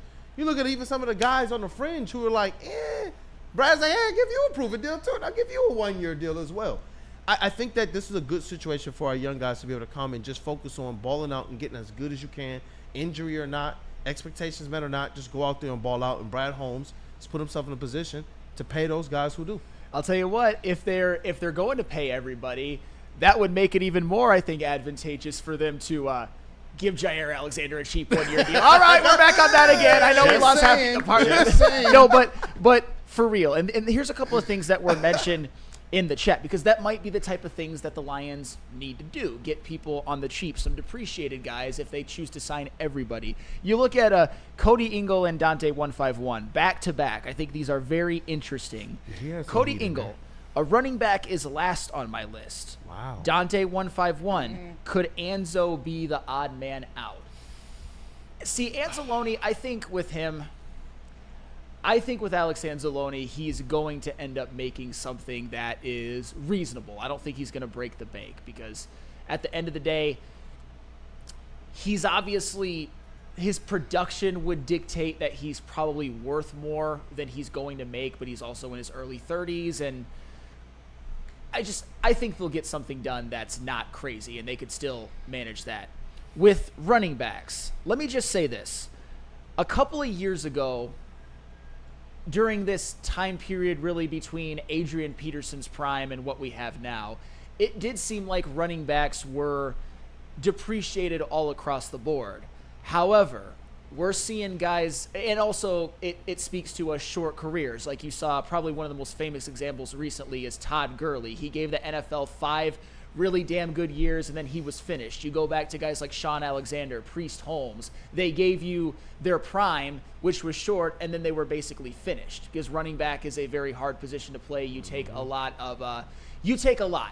in terms of getting hit damn near every play, which makes getting Jahmyr beat up. Gibbs so special. That guy finds a way to keep himself from getting rocked too many times. And that's why it's not off the board for Jahmyr Gibbs to get extended. You're also seeing guys like Saquon Barkley and Derrick Henry last year, when people thought maybe they were, not that they were done, but that they were on their way down, probably have the best years of their career in like year 8 and 9. And another thing is this. When you have players that you look at their targets, they're taking advantage of every single target. That's where we say everybody can't eat on this team. There's only one ball. Then we look at them starting to approach it. Now we're saying, bro, they can actually have 4 1,000-yard like positional skill players. Why? Because they're all doing things like when the pep ball is thrown to Amon-Ra, he's going to catch it. When JAMO has his opportunities to catch the ball off the backfield, he's going to do that. And so now we see a guy who over the last few years has stepped up both his receptions and his receiving yards out the backfield, which makes him now, what they call him, Weapon X. He's a weapon. I don't even look at him as the traditional running back. He's proven he can do the things that they do. He can run between the tackles. He can run outside. He can shrug off. He can truck. He can spin off. Your linebackers just don't even try. And then when you talk about the play action, when you see, again, when you're talking about what they do to JAMO, look at what they do in the play action to Jahmyr Gibbs out the backfield. These are the things where I'm like, they've been cooking, and I hope that Jahmyr Gibbs is somebody that is brought back, because I do believe when you go back to your more traditional single backfield where you're not running out the best running back tandems and probably 2 of the top 5 backs in the league, then that's where I believe the true value, even more of the value of a Jahmyr Gibbs is going to shine through. Yeah, and I'm not saying because of his skill. I'm saying that running backs often, wear down earlier than other positions. But you also mentioned that, and also something that is mentioned a lot in the chat, he's definitely not overused. He's split time with David Montgomery, and it seems like David Montgomery takes more of the punishment in terms of. He's been the one missing games. Yeah, taking punishment and dishing it out. And before we get everybody else's opinion in the room, Jay Gebb, shout out to the $4.99 super chat. Thank you. Gibbs is the only running back in the league that could ever come close to beating Barry Sanders' record. Period. Are you talking franchise rushing record? That's a little aggressive for me, but hey, Jahmyr Gibbs is Barry Sanders-like in some of the ways that he runs. He's one of the most talented backs in all of football. He's one of the best backs in all of football. He's special. He's not just plug in said running back and he'll get 1,000 yards in this system. Jahmyr Gibbs is special. He's a special football player. I absolutely love that. What up, doing, Ryan? So just yesterday, I got a chance to watch the Field Yates podcast where he sat down and interviewed Brad Holmes. And this was just a little funny because at the Feldman event, Justin and I got a chance to talk to Marshall Faulk about if he could beat Jahmyr Gibbs in a 40-yard dash. Marshall Faulk obviously said that he could. In his prime, obviously, not right now. But in this podcast, Holmes mentioned that in his time with the Rams, he got a chance to talk to Marshall Faulk. And Marshall talked to Brad Holmes and said, you can't have a running back that is specifically used for goal line situations, 3rd and shorts, 4th and shorts, receiving out of the backfield, home run guys. And when Brad Holmes was drafting Jahmyr Gibbs, he thought of this conversation, and in his head he goes, Jahmyr Gibbs is that all-around back. This is the guy that you can put in those short situations, can put you on the goal line, receive, put it as the home run guy, and that's what Jahmyr Gibbs absolutely is. He's an all-around guy, and he's such a luxury piece for this offense. And I love David Montgomery, but there's things that Jahmyr Gibbs can do that Montgomery can't, and there's things that Montgomery can do in Jahmyr Gibbs, and that's why those two work so well together, and that's why back in the day, I hated Jahmyr Gibbs' pick because of what Flannel said, that the running backs are depreciated value. But with Gibbs, he's so valued because he can do so many things. He's a weapon. I see it here in the chat. Cartier say he's a game breaker. That's the thing. You know this. JAMO and Jahmyr Gibbs, out of anybody else on the team, they're the home run hitters. You could literally say that they could take it to the house on any play that they're the target. You could legitimately say that. That to me is where I do believe things get a little bit different when you talk about how you judge, or how you go out there and you try and make your assessment on who these players are versus the money you're going to pay them. These guys have both proven to be weapons that can do everything. They can play their positions traditionally, and they can do a little bit more that allows them to be the weapons and keeps your offense, as you don't even have to do necessarily as relates to trick plays. Keeping JAMO involved in the run game, keeping Jahmyr Gibbs involved in the pass game, keeps defenses off balance just that much more. The best part about Jahmyr Gibbs, though, well, not the best part. The best part is him as a player, but one of the best parts is you still have him for 2 years under super cheap, and then a potential 5th-year option, and hopefully by then the Lions will have a cashed one in, and that's really what matters, is that if the Lions are able to cash one in, it's not really, I don't really give a damn if some of these contracts are more backloaded and whatnot, because by then I'll just be doing this every single show. But back to the original topic of Jameson Williams. I wanted to get Chase involved on this. How would you feel about Jameson Williams getting extended? Wouldn't bother me none. I'm all for it. I mean, sign him now before the price goes up. It makes it simpler and makes it easier on yourself. Just a little bit of forward thinking, which Brad tends to be a little bit ahead of the curve with. So he was with the Jahmyr Gibbs pick for sure, at least. And so I'd love to see him ink up a deal and be on this team long term. Obviously he's shown that he's pretty electric and explosive with the ball in his hands, and I think we were able to give him some more touches. He's able to stay healthy and stay on the field and continue to blossom. He'll only just get better. So, and speaking of Jameson Williams, that was a well said, Chase. I believe it was JT Olson in the chat. I lost it, but I remember what he said. He said, "Would you feel comfortable giving Jameson Williams $25 million a year?" And this is coming from old Flannel Sam, the JAMO hater. Yes, I would.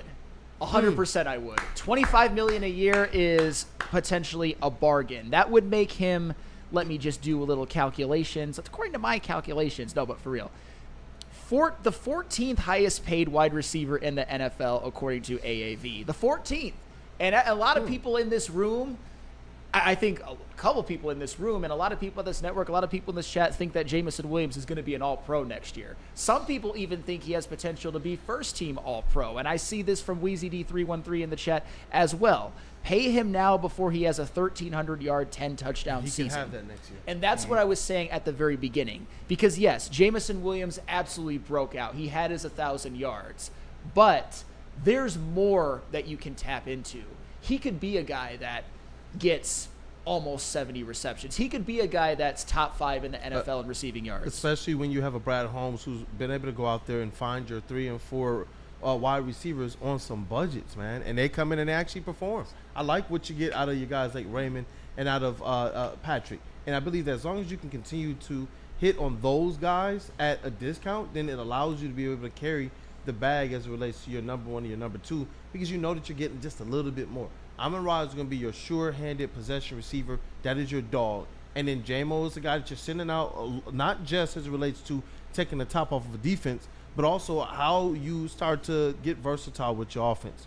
And I think it inspires things. There's sometimes I don't know, when you see JAMO and Amon-Ra start to go in motion, I absolutely love it. And to have a quarterback with the IQ of a Jared Goff, that's where I believe you keep these types of pieces around him so that you can maximize who you have in the Jared Goff. It's not just about the offensive line in front of him, but it's also what you're able to do with these offensive players and these skill positions around them to keep these defenses in a position where they look confused. Think about how many juke moves we've seen from Jahmyr Gibbs and Jameson Williams over the last year and a half, 2 years. Just how many absolute juke moves in open space. Or even, I think it was Jameson Williams against the Vikings, where they threw it out to him in the flat, and it was just, hey, you're going to have to just juke this guy. And he did it. It was just the dance, got him, ankle breaker, spin move, gets the first down. When you're looking at Jahmyr Gibbs, whether it's the Bucs, whether it's the Vikings, whether it's David Montgomery even against the freaking Seahawks, we see what this team is capable of. But when you look at it from a perspective of JAMO and Jahmyr Gibbs, I believe that they take this team to the next level, and I do believe that they help tremendously at Jared Goff. Oh, absolutely they do, and they have, and they will continue to. But Terrell Lamar, he brings up the point, $25 million, that's not enough. Maybe not, which is why I said if that were possible, considering Jameson Williams hasn't quite had like his superstar arc yet, that's why I would do it. I would 100% do it. And also Matthew Kruger. Krugy, you're doing what you do, man. Come on. I would like to see JAMO turn into a Julio Jones of 10 years ago. Then I'd be convinced I'd be a fan. Krugy, you're a valuable member of this chat. Yes, sir, Krugy. Julio Jones of 10 years ago, if you dropped him into the NFL right now, would be the best receiver in football. I think even better than Justin Jefferson. You're asking Jameson Williams to be the best, then maybe I'll consider getting on a train of paying him even $25 million if he becomes the best receiver in football. I don't think that's realistic, but that's okay. That's fine. I've seen you do this type of stuff before. It's like if Terrion Arnold, how many pass breakups did he need Terrion Arnold to have? It was something outlandish, something that Revis didn't even do. Respect. But, oh, man. We're going to get to some phone calls for sure. 313-552-6322. Yep. Go ahead and pin that, JV, and if you would. And I see DC Big also on the chat. He says, so $25 million for Jay Gibbs, $40 million for Hutch, and $35 million for JAMO too. Look, the cap goes up year by year, and Brad Holmes has shown that he's able to make these things happen. We were sitting here questioning and wondering, just as I remember you, chat family, questioning and wondering. Some people thought Kirby Joseph was going to be the odd man out. You can't sign both Kirby and Branch, so people were saying, you got to just bring back Branch. We know how he feels, how Brad Holmes feels about Branch. But what he still do? Hey, Curbs, here's the bag. I'm talking not just paid, not even a hometown discount. We're going to give you a historical bag. Like, that's what he did. And then you still look at their outlook and their cap situation, you realize they still have the ability to do this. When you think about players and situations not for Super Bowl expectations, like Calvin and Megatron and I don't know, like Decker and some of these guys that I can go back into some of the other older players, what did you see them do just to try and put the team in playoff contention? We saw them go out there and restructure their contracts to do that. We saw Sue do this over and over and over again, to the point that when the balloon came ready to pop, it put the Lions in a very bad corner. So you want to make sure that you at least get a Super Bowl out of this thing. But Brad Holmes is navigating this cap a lot better at a time where I do believe year after year you're going to see this cap space go up in ways that go well beyond expectation, like it just did the last 2 seasons. Yeah, and whoever said JAMO at 35, I probably I probably wouldn't give him 35 a year right now. if I'm being honest, that's a little bit too steep. But one more. This is Ed O'Neill. What's more likely? JAMO leads the NFL in receiving TDs, or Branch leads the NFL in interceptions and safety sacks? I think the most likely of the three is Branch leads the NFL in interceptions. Me personally, I think asking JAMO to lead the NFL in receiving touchdowns is a little aggressive. And when it comes to safety sacks, that's more Kyle Hamilton's. Really, that's more his game. But Branch leading the NFL in interceptions. Hey, Spenny called Kirby last year. Ed O'Neill, shoot your shot right now. I'm not quite ready to go there, but go ahead and shoot your shot. I'm not saying it's not a crazy opinion. And before we get to the next segment and say what up, to some friends, it is June 19th. So I just wanted to be able to just read this off for some of the people and its meaning, its historical context. I know we talked about, even with Cinco de Mayo here, it's celebrated. And I got some friends that are in support of June 19th, not of this race, but they're saying, you know what, we want to help get it to the same celebrated level. Shout out to Madison Heights, too, who does a really, really good Juneteenth festival. I've been involved with it for a few years, but just to pay some attention to it, it is a holiday celebrated on June 19th to commemorate the emancipation of enslaved people in the U.S. The holiday was first celebrated in Texas, where on that date in 1865, in the aftermath of the Civil War, enslaved people were declared free under the terms of the 1862 Emancipation Proclamation. And even though I don't believe things are perfect, I don't believe that they ever will be across a gamut of things, I am grateful that this country continues to take steps in the right directions, and that the people that I work with, the people that my walk of life I've come to meet, come to know, come to have successes with, come to have some failures with, they've always joined in support of those efforts. They've always joined in making sure that, at least for my neck of the woods, for my family, for my children, and what I see them do for other people, that we feel like we belong just as much as they do too. And so I'm hoping that there are other people out there who can continue to get hip to Juneteenth, June 19th, 1865, and continue to join hand in hand with each other as we support you all and you guys support us, and have it really, really, really be about what John F. Lord is saying, USA, USA, USA, Jay Gibb. Shout out to freedom. So just wanted to be able to at least take a little bit of time to be able to pay some attention to Juneteenth. Thank you for that, JB Smooth, for cooking up, man. Hey, absolutely. Well said. And when we come back, 313-552-6322. Get your calls into. You're going to talk to Chase first, and then you're going to talk to us. But what we got, Lady Jane's? Yep, Lady Jane's and Dr. Pierce. Hey, double up. Let's rock, man. Guys, let's be honest. We like simple stuff like gimmies on the golf course. We like uncomplicated, like Lady Jane's Haircuts for Men, and Brad Holmes apparently is making it uncomplicated to sign everybody. Walk in, sign in, and before you know it, you're handsome and clean. Lady Jane's open 10 to 8, 7 days a week. Walk in anytime. It's wicked awesome. And attention sports fan, that's all you lovely people out there after you've gone to Lady Jane's, of course. Don't miss out on expert sports injury insights with Dr. Jeff Pierce of Michigan Sports and Spine. Join Dr. Pierce every Tuesday on Big D Energy, every Thursday on Ermanni and Edwards, which is today, where he's offering you top-notch injury advice, and he's always giving breakdowns on the latest rehab and injury news relating to our Detroit sports and college sports athletes. So you guys want to trust the guy that D-Mac does, because Dr. Jeff Pierce is here to keep you in the game and performing at your best. For more information, visit MichiganSportsAndSpine.com or call 248-426-9944. Hey, it's Stick from Woodward Sports. I'm out here at the Feldman shop, of course, because they are #1 people. And the Ineos Grenadier, that's the new car that they got. But I got my man here, the Sun God. I'm not lying. His name is Amon-Ra. Yes, sir. Yes, sir. He sold me a car.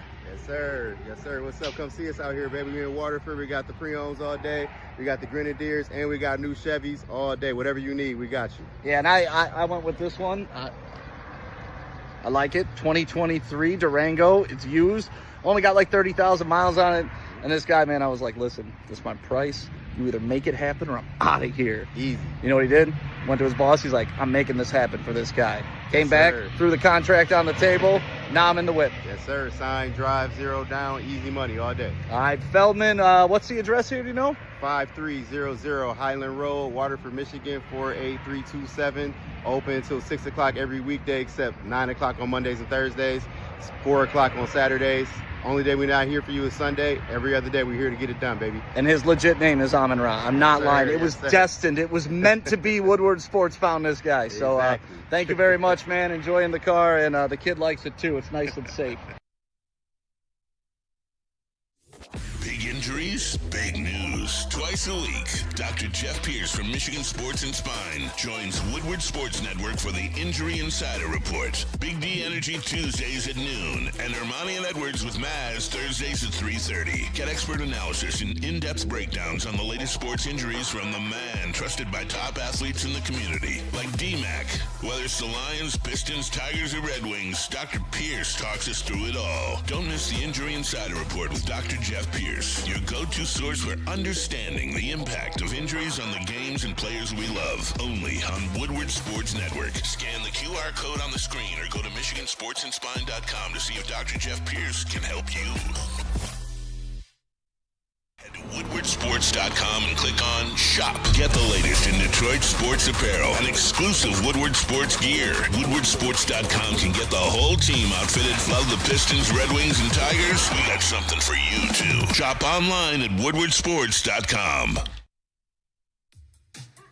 How do people feel about getting a Planet Fitness membership for $15 a month? How do they like working out in the clean and spacious gym that's filled with equipment for every workout? And how about free fitness training in the judgment-free zone that leaves them feeling energized all day long? Join Planet Fitness today with the free PF app, online or in club, and start getting that big fitness energy for $15 a month.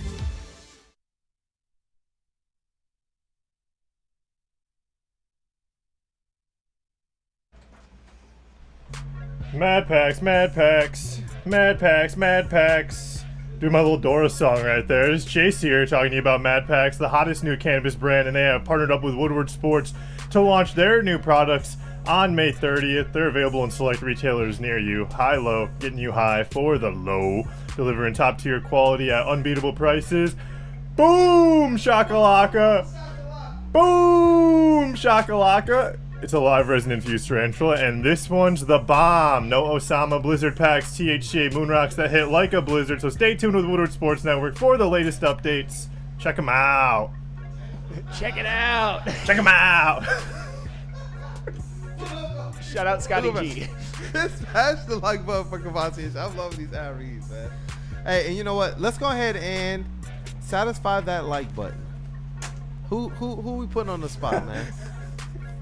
Travis, man, tell the people to satisfy that like button. Yeah, Travis, you got a lady, don't you? When you see the lights start to go up.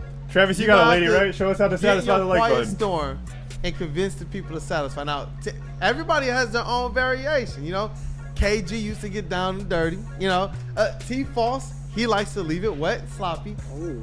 You can do it however you please, but we want the people to satisfy that like button. That act being referred to as sloppy just does not. That doesn't. What does it make me like want it? Sorry. So don't make it sloppy. Take this however you want to take it, Travis. We see you on Travis. Hello, everybody. You see that nice, there we go. Slim, thick like button? Why don't you just hit that like button, slap it right on the ass? Give it a good slap. Go ahead. I love the looks of confidence in me to slap it right on the backside. Yep. It's like shout out to Travis. Travis, one of the most important people in our social team here. You came in as a social lead. It quickly moved up to social manager and has made sure this social department has been a part of some great successes and great growth right now. Shout out to you, Travis. I know about, 2 years ago, about? Just about 2 years. Yeah, we're coming up on that for sure. You and I, boots on the ground, and now we got there's a social team here that's thriving, man. So shout out to you. Shout out to Justin and the rest of the social team. Shout out to the contributions Chase makes with the clipping and such. Even intern Ryan and others out there, I know. Easy. But I wanted to be able to make sure that we pay a little bit of a shine to you and attention to you, Travis, for what you do. Thank you. And you're also a ball knower. I know you coach football as well as you've played it. Yes, sir. Hey, so the topic is Jameson Williams. That's somebody who I know. JAMO, as much as Riley Green is one of Flannel Sam's godsons, you and JB Smooth probably share JAMO as it relates to that being your godson. 100%. What are you talking about as it relates to JAMO, that next level, worth the money and all that? Talk about JAMO. I think Jameson Williams is 100% going to earn whatever type of extension he wants, make it $35 million, $30 million, $25 million. So you're going up into the stratosphere for Oh, JAMO. 100%. 100%. I think he's a game changer. I think he brings the best out of Amon-Ra. I think he brings the best out of Goff. I think he brings the best out of any offense that he's going to be in. I think he's just, like Allen Robinson talked about the other day, he's just a big play. Every time he touches the ball, he averages about 17 yards per catch.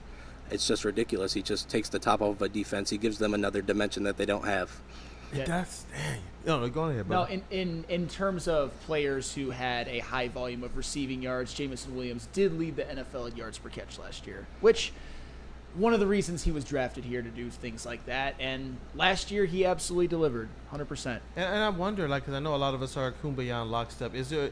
I don't even see a reason. Like sometimes you ask, all right, just to be thorough, is there a reason why you wouldn't go out there and cash out on a guy like a Jameson Williams? And I can't find it. The noise he's turned down, the stuff that people thought would follow him through his career is turned down. The organization has been consistent that he is an individual who is effectively maturing on the fly while going through some injury stuff as well. And we've seen this guy turn down the noise, lock himself in whatever offseason room with Jared Goff, and that chemistry was on display. Everything that you talk about what he did last year wasn't like he was just out there. Like, they had to work on not just getting better individually, but getting better as a team, getting better as it relates to who's your leaders, getting better as it relates to I love the fact they brought in Teddy Bridgewater. They've realized that's something that works for Jameson Williams. And so as I continue to go through this, the reasons why I would say maybe he's not worth the investment early on, he's gone out there and he's just putting extras through all of those things, from the maturity standpoint to the skill set standpoint to the does he have the hands? Can he catch downfield? Remember what some of the people were saying about early on, because he did have some faux pas. But now you're looking at him and it's like Jameson Williams looks like more than a complete receiver, Travis. Yeah, and I was going to say, you talk about these last two off seasons, who Dan Campbell and everyone in that locker room is talking about who's taken the biggest steps these last two off seasons is Jameson Williams. He's working the hardest. He's taken the biggest strides. I mean, I don't know how you don't pay that guy. Man, but into the stratosphere, you're going up into the 30s 100%. I think he's the best receiver on the roster, talent-wise. It hasn't been proven in the stats, but it will be this year, I think. Yeah, talent-wise, no question. Talent-wise, that's 100% fair. Like I said, I still need to see. I still got Amon-Ra as the wide receiver one of this team, but who knows? That could change. And just for some context of money-wise, because I said if somehow the Lions were able to get a deal for $25 million a year, me as the JAMO hater would be doing a backflip. 35 though, I'm not giving him 35. I was going to ask, where is 30 to 35 putting them in the as it relates to other wide receivers? All right, so $35 million a year that's Justin Jefferson, buddy. That's more than CeeDee Lamb. That's more than A.J. Brown. That's more than Amon-Ra. That's more than Tyreek Hill. That's the only person who has a higher AAV is Jamar Chase. I'm not giving him 35 right now. But I don't think it would take $35 million right now. I really don't. Not right now. If you wait, if Jameson Williams has that season, like maybe a prime Tyreek Hill season this year, then he probably will get something like that, which is why I'm continue to come around more and more on, if the Lions are just going to try to pay everybody, make JAMO like a valuable asset. Make him cheaper and let him play above his market value. You know what? And I'm seeing I see you there too. I'm salty. I'm pretty sure they lost the receivers coach too. I'm gonna miss Antoine Randall, who I know he had a really good connection with Jameson Williams. We saw some of the sideline stuff there. But this is where, when you're talking about JAMO, if he's gonna be worth that bread, this is the point in time where now the next step in the maturity, the next step as it relates to growing up as a football player, is him stepping into the individual responsibilities. And part of that is, yes, you want to have a good camp around you. I believe that Brad Holmes has that. But I don't think that he's in a position where he needs Antoine to kind of handhold him the way that maybe some people thought that he was before. I believe Jameson Williams is stepping into the position now where he's his own guy. He's his own star. He's his own player. He has to be able to be a person who can effectively walk without the hand being held now. So though I would probably feel even more comfortable with Antoine Randall here, you still have to believe in who Jameson Williams is if you believe in his talent and you believe that he's worth that money. I mean, Antoine Randall, and I'm not disregarding what he did. Obviously, he was valuable. He's a positional coach, and he chose to go the route of Ben Johnson, so F him. But I'm not saying he wasn't valuable, but that's kind of what it is. That's why. Like, if we're talking about coordinators, I'm obviously a little concerned with, like, Ben Johnson and Aaron Glenn leaving, but Antoine Randall, that's not really at the top of mine. Appreciate him for what he did, but if you want to go with Ben Johnson, go with Ben Johnson. And Travis, this is very, very interesting. You know who is the 4th highest paid receiver in the NFL in terms of contract AAV? Who? Mr. DK Metcalf. Oh boy. No. Travis, and I'm not gonna. Oh boy. I'm not gonna like make you guys pull it up or anything, but you had yourself a pretty legendary tweet. Oh yeah.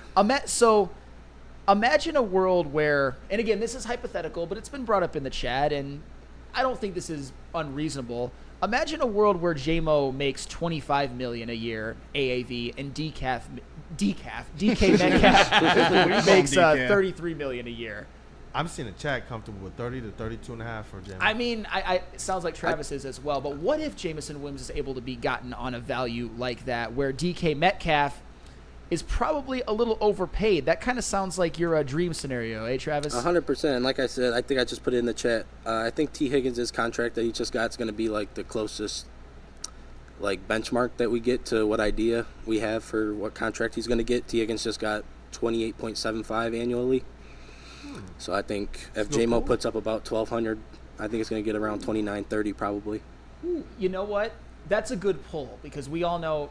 I think we all pretty much recognize. I'd give him the T. Higgins deal right now, actually. Well, that's the thing. I would too. I would do that right now. I would give him that money right now. And you have the baseline right now. And if he blows up, you have just insured yourself. Yes, and 100%. I think we all pretty much recognize, as of right now, it could turn into JAMO this year. T. Higgins is probably the best wide receiver 2 in the NFL, and he makes 28,750,000 a year.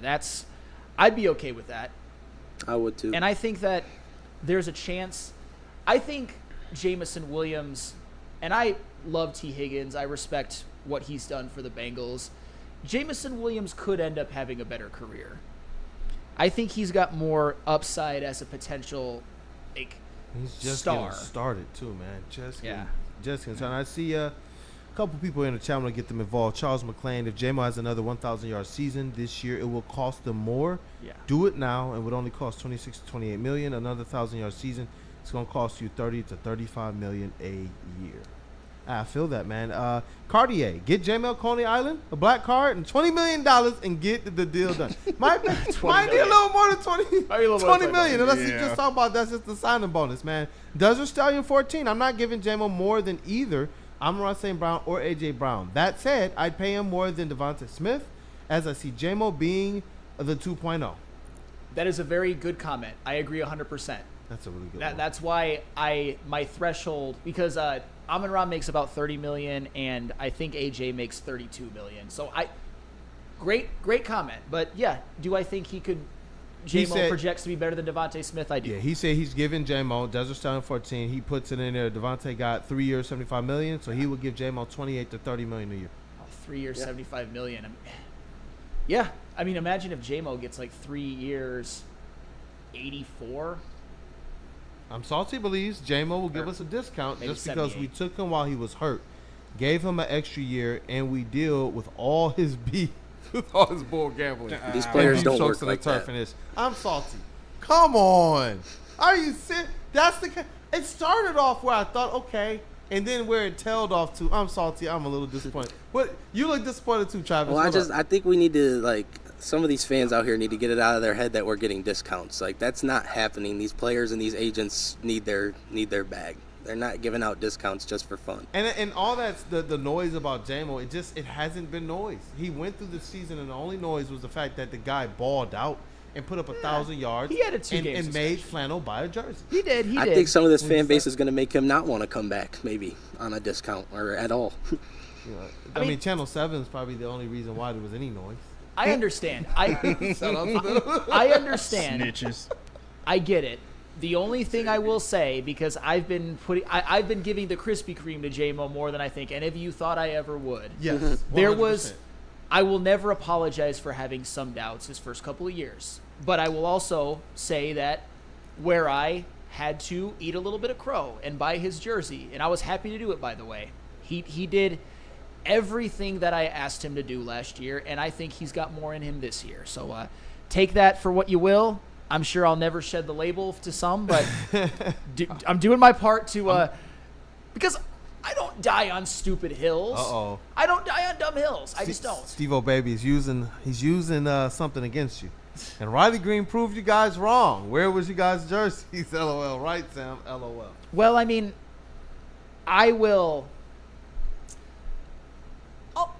given my mea culpa on that. I had a mentally weak moment. I'm salty does believe pay JAMO before he snaps.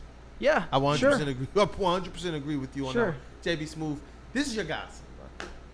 JAMO, everything that you believe he can be this year. I even believe Amon-Ra St. Brown, not just because of what JAMO will be, but because of who Amon-Ra St. Brown is. I do believe that this wide receiver tandem is going to start to step into the same conversations that we saw our running backs and our safety tandems do as the best tandems in all of the NFL. And I do believe that starts with what Jameson Williams does this year. Exactly. It starts with my godson. And I believe everything you guys say, if you're going to pay him early. Because if you pay him in the middle of the season, that price and that number could go way up depending on what he does at that point. But you also need to keep in mind as well, too, is some other options that you need to look out for when looking to spend this money. I do like the 3-year, $75 million deal as well, too, but also keep in mind those other deals as well. Like, are you bringing back Zadarius Smith? Is that contract stuff in the works as well, too? Is there some other edge rusher you're looking out for? Or are the rumors true that I've seen, shout out, I can't remember who said it in the chat as well, too, of the Lions keeping an eye on Kayvon Thibodeau and the Giants situation, because this season for them is going to be very, very rough, and they could be looking to sell off a couple pieces. So if Kayvon Thibodeau is an option, like, would you be willing to jump on that as well, too? But I do agree. Pay JAMO and pay him early. Pay my godson early. And that's I'm fired up with that one. Yeah, that's really, we're talking about potentially giving JAMO a discount. And I'm not saying He will not take a one. discount. I'm saying I do think the more on potential contract would be significantly less than the, oh shit, he was all pro and now we either have to give him Jefferson money or lose him contract. But you know what? I see Cartier here. He says, JAMO, take that clean $100 million. It looks nice. Get a little more money guaranteed in there. I do wonder, when you talk about, and I saw somebody else here in the chat who says, Cartier, let the cap guy work. You know what? You do. They have a lot of ways that they can make this thing work. And I do believe guaranteed money up front makes this thing work a lot better for JAMO and Brad and the Lions than not. And that's what's really inspired a lot of this from me is that when you look at the Kirby Joseph deal, I mean, I put it up earlier, the cap hits are minuscule compared to what you thought that they would be when you just look at his AAV. You because just have there to, are things, slow clap. Like, whatever they're doing in the front office is, awesome. There are things that you can do to manipulate, and the best GMs do it. Like I said, I don't know why every contract doesn't. There's got to be something that I'm missing, but I'm like, man, they got. I think guaranteed money, I think incentives, you do both of those to hedge yourself. You get some of the money out the way early so JAMO feels comfortable moving forward, and then you put the incentives in front of him so that he continues to go out there and prove that he's on the upward trend that we all believe he is. Hey, Travis, is that you getting kind of like, chirpy in the chat, yeah. or is it JB? me. Yeah, responding to John Parker. Shout out you already did it. JAMO is definitely not the best number 2 receiver in the NFL. Higgins, Devontae Smith, and whoever you deem your second best between Puka and Devontae are all better than JAMO. Stop being slappies. And then, okay. To Travis's credit, John, we said T was better, and I think right now Higgins is better. We're talking about what we believe JAMO is going to step into. Yeah. Not about what we believe he is right now. What he proved right now is why you hear the noise from a guy like Jeff Risdon to bring it back home, who's close to the Lions situation, one of your long-term beat writers, credentialed beat writers and reporters of the Lions, saying he's confident, very confident, that JAMO's going to get a deal done sooner rather than later. Go ahead, Travis. I'm just wondering how this guy thinks that Devontae Smith is better than Jameson Williams. It's just really mind-boggling to me. I didn't even hear what he said. I'm just still shocked on that. I mean, I think he's looking at, I guess, more consistent production. But in terms of talent, I would say Jameson Williams. And yeah, obviously Puka and Devontae Smith as kind of both being wide receiver ones. I understand Here's that. a good question. I understand that. That's fine. Ed O'Neill, would y'all trust JAMO to be wide receiver one? I'm going to extend this for 3 games if we lost Amon-Ra. Yeah. Yeah, I would too. 100%. Not even hesitation. Yeah. He said for 1 game if we lost Amon-Ra for the day. Of absolutely freaking course. I would trust it if it was for even for a quarter of the season. And when you look at how this team does things, obviously Sam Laporta still had a really good season, but he was probably the mouth that got fed a little less so that everybody else could eat just a little bit more. Think about what they could do, even if they had to.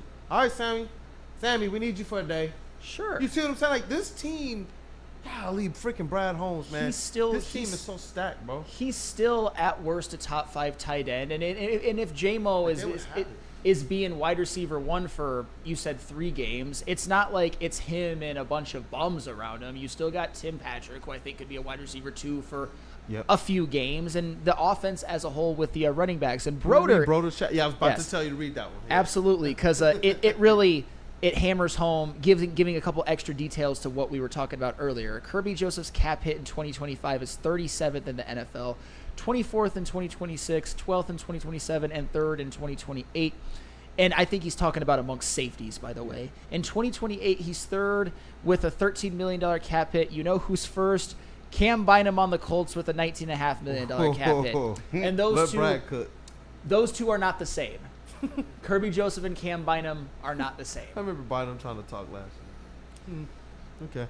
No, he's all right. He's fine. He's a very fine local safety. Just shout out safety. He's I tried to temper my hate because I know I've been extra hatey lately, and I was like, you know, I'm Kool-Aid, not haterade, but some of these other people, especially when they start getting to talking, it's like, shut your mouth.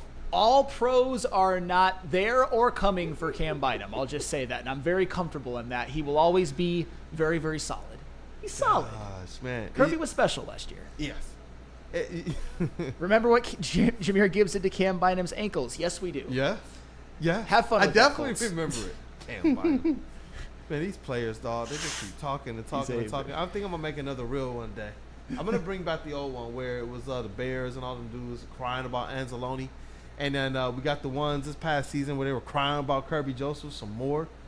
I'm gonna start making that reel because it's crazy to see players who are not penalized, players who are not flagged or fined, players who are going out there and making teams on some of the best defenses out there and best team out there. You got the rest of the league crying. I absolutely love it, man. Yep. I love it. But I know we got to get to everybody's favorite segment, that is What's Trending with JB Smooth. What friends we got to say what up, though, to, man? Are we doubling up, tripling up? Yeah, we can triple up. I got to tell them about Jars, and then you can tell them about Les Stanford and Ben Johnson Law. Hey, let's rock. But Jars, oh, wait, where's Jars at?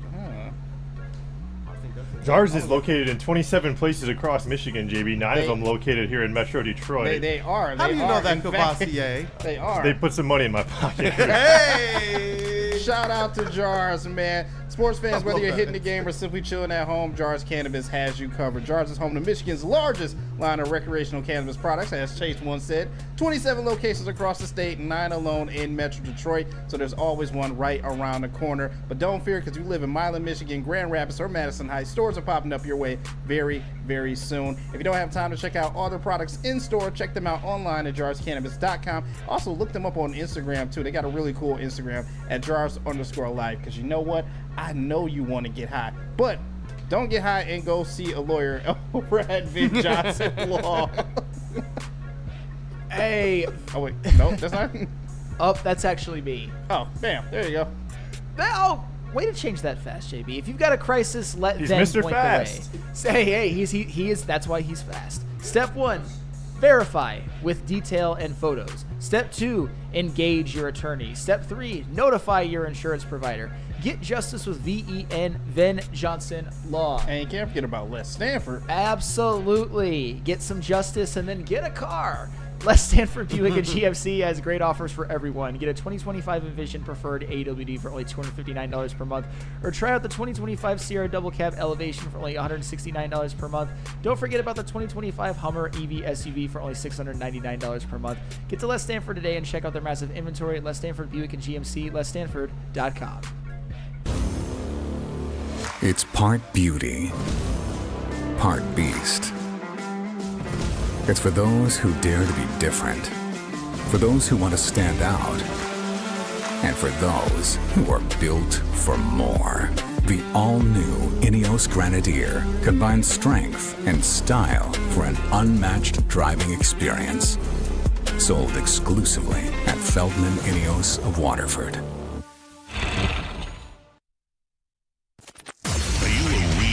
Detroit sports fan, Woodward Sports is here to give you all the Detroit sports you can handle. Weekdays, make sure you're locked in on Wake Up Woodward from 8 a.m. to 10 a.m. Followed by Big D Energy with Neil Rule and Darren McCarty from 11 a.m. to 1. Up next, you can't miss Ermanni and Edwards with Maz from 2 p.m. to 4 p.m. And finish the day out with the bad boys of Detroit sports media, the Woodward Heavyweights from 5 to 7 p.m. Okay, wait, that isn't enough for you, you sports freak. Check out Woodward Wings, Woodward Ringside, and the Lions Weekly Update every Sunday with Broder, Terry Foster, and John Belegian. Subscribe on YouTube for all our great content, and make sure you're following on all social media. X, IG, Facebook, and TikTok. You want sports? We got you covered. Detroit's #1 sports network, Woodward Sports.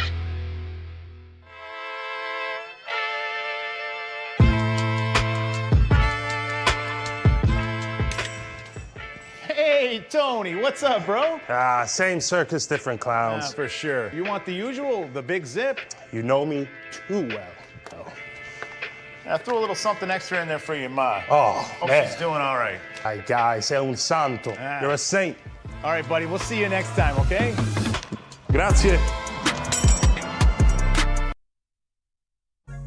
Caesar Sportsbook, the official sportsbook of us here at Woodward Sports. Scan that QR code on screen. Use code word Woodward1000. Deposit up to $8,000. But all you have to do is place a minimum of a $20 bet, and if it doesn't hit, Caesars will throw it right back into your account with no questions asked. Scan that QR code. Use code word Woodward1000 and make some money tonight. Hey, look, make some money and then calling all Tiger fans. Take that money over to the White Claw Tigers tour. You got to join us. Woodward Sports. We are going to hit 4 of the top bars. You guys already see we hit 2 of them, Exchange and Nemo's. And the next one on the tour, it's Old Miami, June 29th. And you want to join us because we're going to have a whole bunch of the crew out there Sunday night for our 3rd stop on the tour at Old Miami, Detroit. Be part of the fun and see our reactions live on Woodward Sports Network to one of the hottest, the best teams in baseball. It's the White Claw Tigers tour, brought to you by White Claw and Ben Johnson Law. And Massage Chair House. Yeah, hey guys, check out the Massage Chair House in Bloomfield Hills, Michigan. It is located, like I said, in Bloomfield Hills. Go ahead and check out the largest massage chair showroom in Michigan. Also, check out the Massage Chair Showroom YouTube channel, Dr. Eric Duncan, the wellness doctor. He has the top massage chair review channel on the internet, and you can go ahead and book your own trip to Massage Chair House online at www.massagechairhouse.com. Your ultimate ticket to recovery and relaxation. Don't get too relaxed with Loom. Yeah. Enjoy Loom's cannabis refreshing buzzing favorites like watermelon, cherry, strawberry, or cool off with 2 new summer favorites, raspberry lemonade and peach. Crack a can, take a sip, and catch a buzz. Available at any of Loom's 38 locations across Michigan. Use code WSN30 for 30% off your entire order. Online or in store, go to www.loom.com today. Check them out. And now it's time for the most electrifying segment on the internet. Bum, bum, bum. It's What's Trending with JB. Live on Wake Up Woodward. Ain't nobody doing it better than JB Smooth. Let's rock, my brother. Hey, what's going on, chat family? What's up, fellas? I like fudge. Anakin Skywalker. Well, you know what? You brought up fudge, so I got some things to show you guys a little bit real quick. So Louis Vuitton is putting out custom chocolate molds for everyone to purchase right now. Do you guys want to take a guess on how expensive this chocolate is? Chocolate molds. Yeah, that is a purse made out of nothing but chocolate, by the way. I feel like I'll be so wrong. At least $400. Ooh, you're actually really close. Oh, shit. Wow. $415. That's insane. Yes, $415 for this chocolate. Man, and it's just empty calories too. That's absolutely insane, bro. I don't even understand. Like, people buy this. I mean, they make it. Someone So buys it. There's got to be people who buy it. Someone has to buy it. Goodness gracious, man, it's almost worth more than my life, man. No. $400 is crazy. $415 for one of these. They are exclusive, so yeah, it's gonna suck that. Does it give you a buzz at least? No, it's just chocolate. Like, it's just. No, it's just like Hershey's chocolate that they So put it's in just a giving you acid mold. reflux for $400. Yeah. Okay. I doubt anyone will ever eat one of these things, especially at $400. Like, I'm not Greg doing said that. that's $10. Yeah, exactly. I'm not doing that at all. Kool-Aid, I think you would enjoy this one as well too, because of the KD rumors that are going on right now, seeing that he might get traded to certain teams. You know, some are saying the Heat, some are saying the Rockets, the Spurs as well too. Well, the Walmart down in Houston has taken it upon themselves to start putting Jalen Green's jersey on sale. Wait, what? After they heard, like, my man might be on the trade block? After the rumors popped up that he might be leaving. They getting Javi Baez treatment?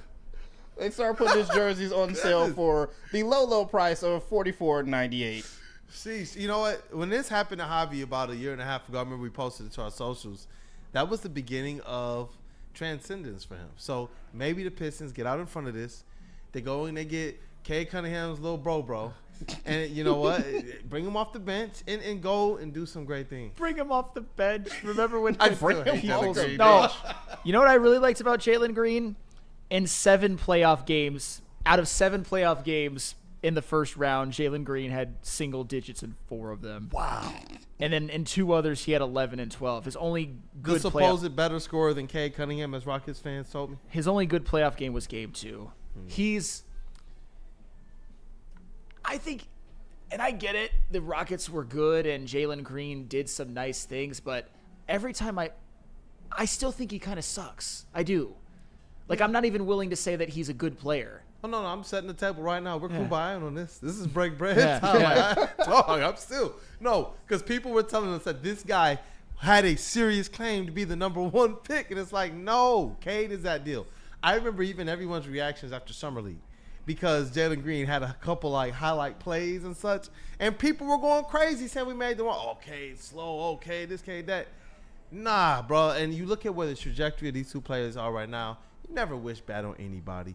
But Cade has been owning Jalen Green for a very, very, very long time. And you know what? $44 at Walmart, more power to you, Jalen Green.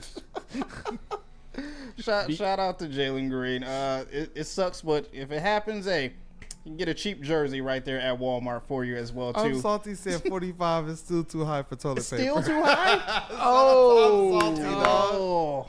Nice. I mean, he's not good. He's not. That is rough out here. That is rough. Devin Booker could be playing with Cade, but soon it's going to be Jalen Green. No. I actually think Cade could actually, like, unlock Jalen Green in a way, though. I think he could, too. That's what I said. Bring him in off the bench. I'm about to say him coming off the bench. Be the 6th man of the year. He could do that. Anywho. Nah, Shooter's going to do that. I'm not giving Jalen Green nothing. Even as a Piston. Off the bench. Ridiculous. But, guys, it is, once again, graduating season. Shout out to everyone graduating as well, too. But, once again, I think it's time that some of you just need to go back to class.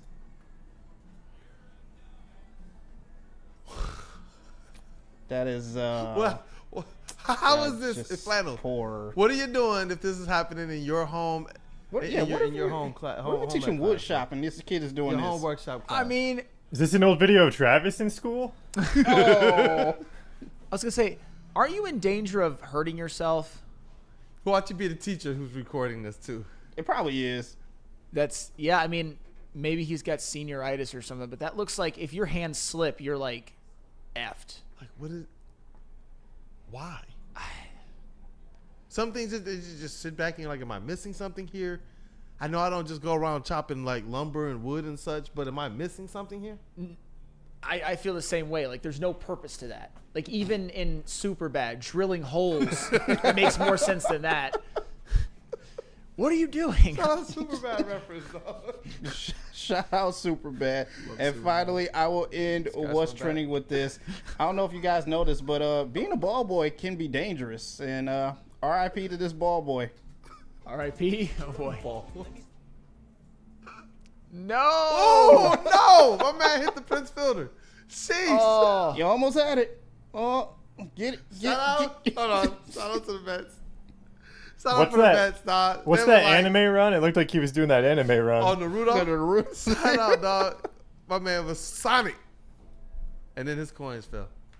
He almost Goodness had gracious. it. Shout out to the Mets broadcast. For He was saying, running like Sonic, but he looks like the Eggman. Bro. What's his name? Isn't it Mr. Egg or something like Dr. that? Robotnik, yeah. Mr. Eggman. Yeah. He's called Dr. Robotnik. I'm not Oh, he's not an egg? No, he's not an egg. Oh, I didn't know. I didn't know. He is Dr. Eggman, though. But I'm looking at this, dog. When we talk about get you better friends, shout out to the Mets for just For putting this kid throwing on their blast. sweeper Like, up, dog. Because I'm sure the parents are probably like, oh, no. And then, Mets. just put this kid on blast. That's just terrible. Goodness That's gracious, terrible. bro. What that's it for what's trending, you guys. Let's hop into some mailbag while we got some time. Yeah, Shaw said Dr. Eggman, top of the Gable, Naruto. Hey, you know what, man? Shout out to the ball boys. They out there putting their lives on the line for the sports that we love, man. So shout out to that ball kid. Hopefully he's okay.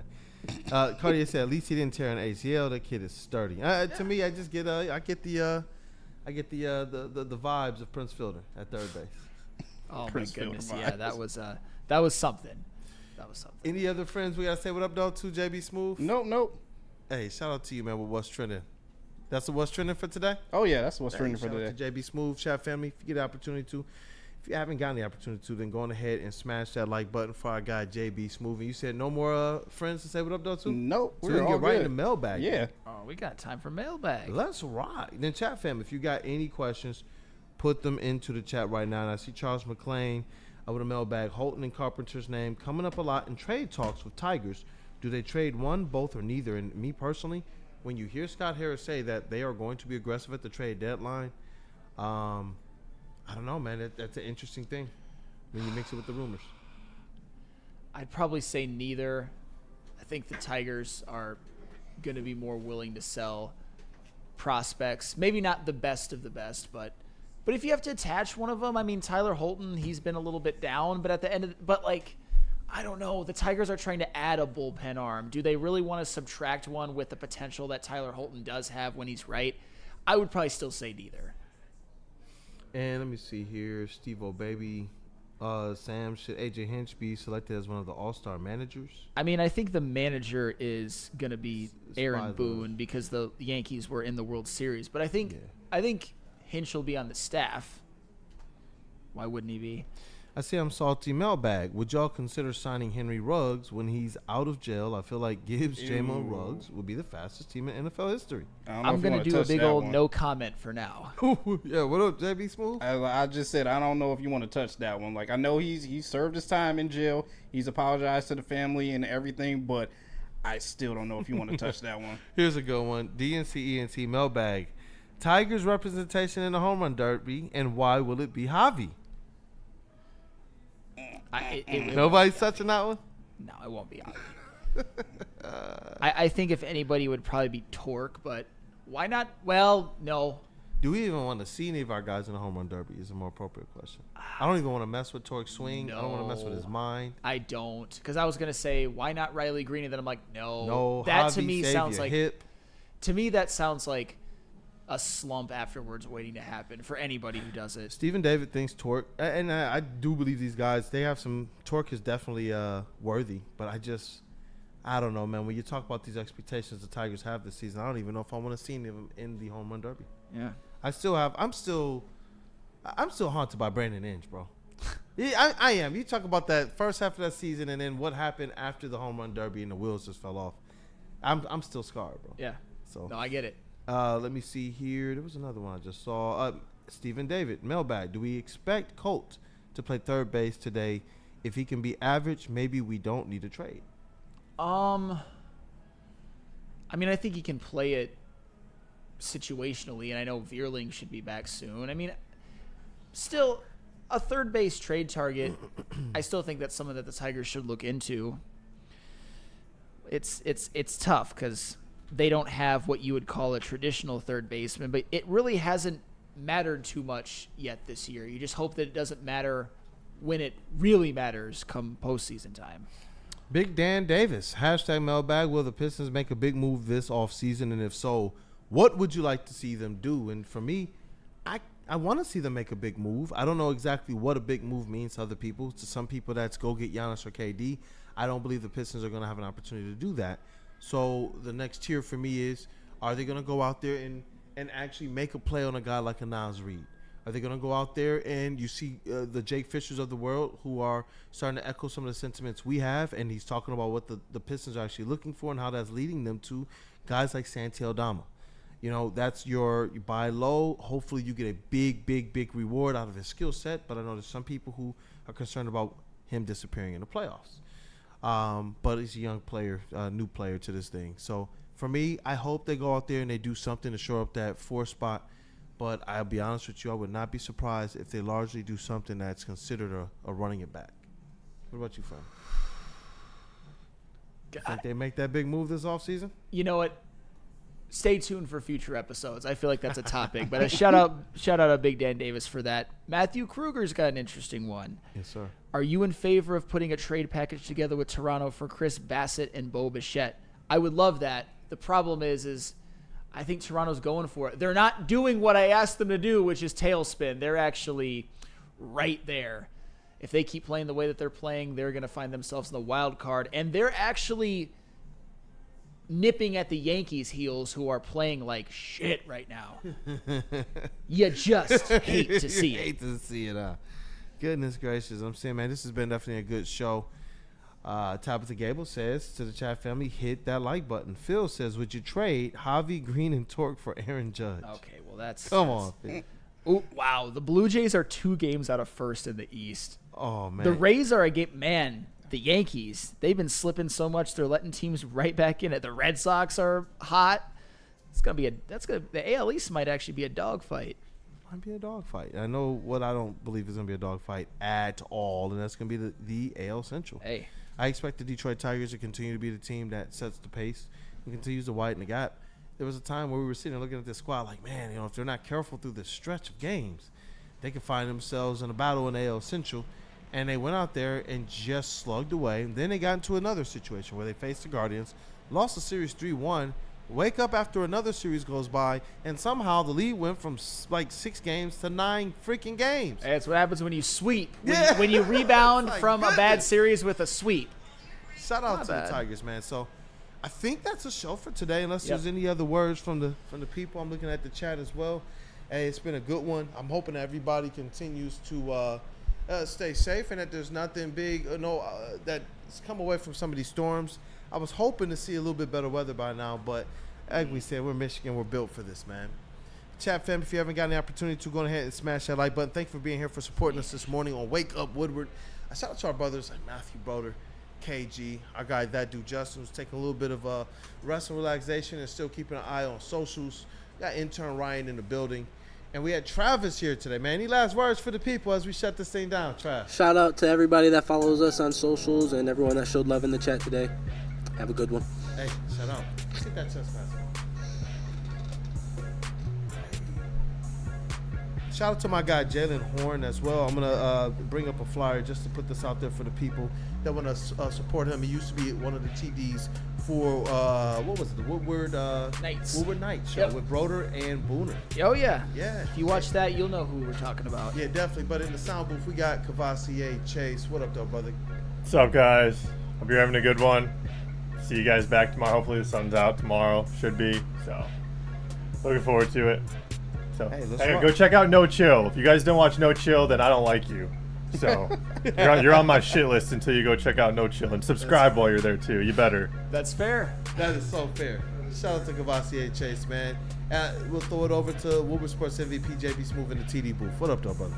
Hey, what's going on? Shout out to everyone in the chat tapping in with us. Shout out to my man Chase over here, the Chase Lounge. Myself and Ryan were on there earlier this morning, so go and check that out. Woodward Ringside out right now as well too.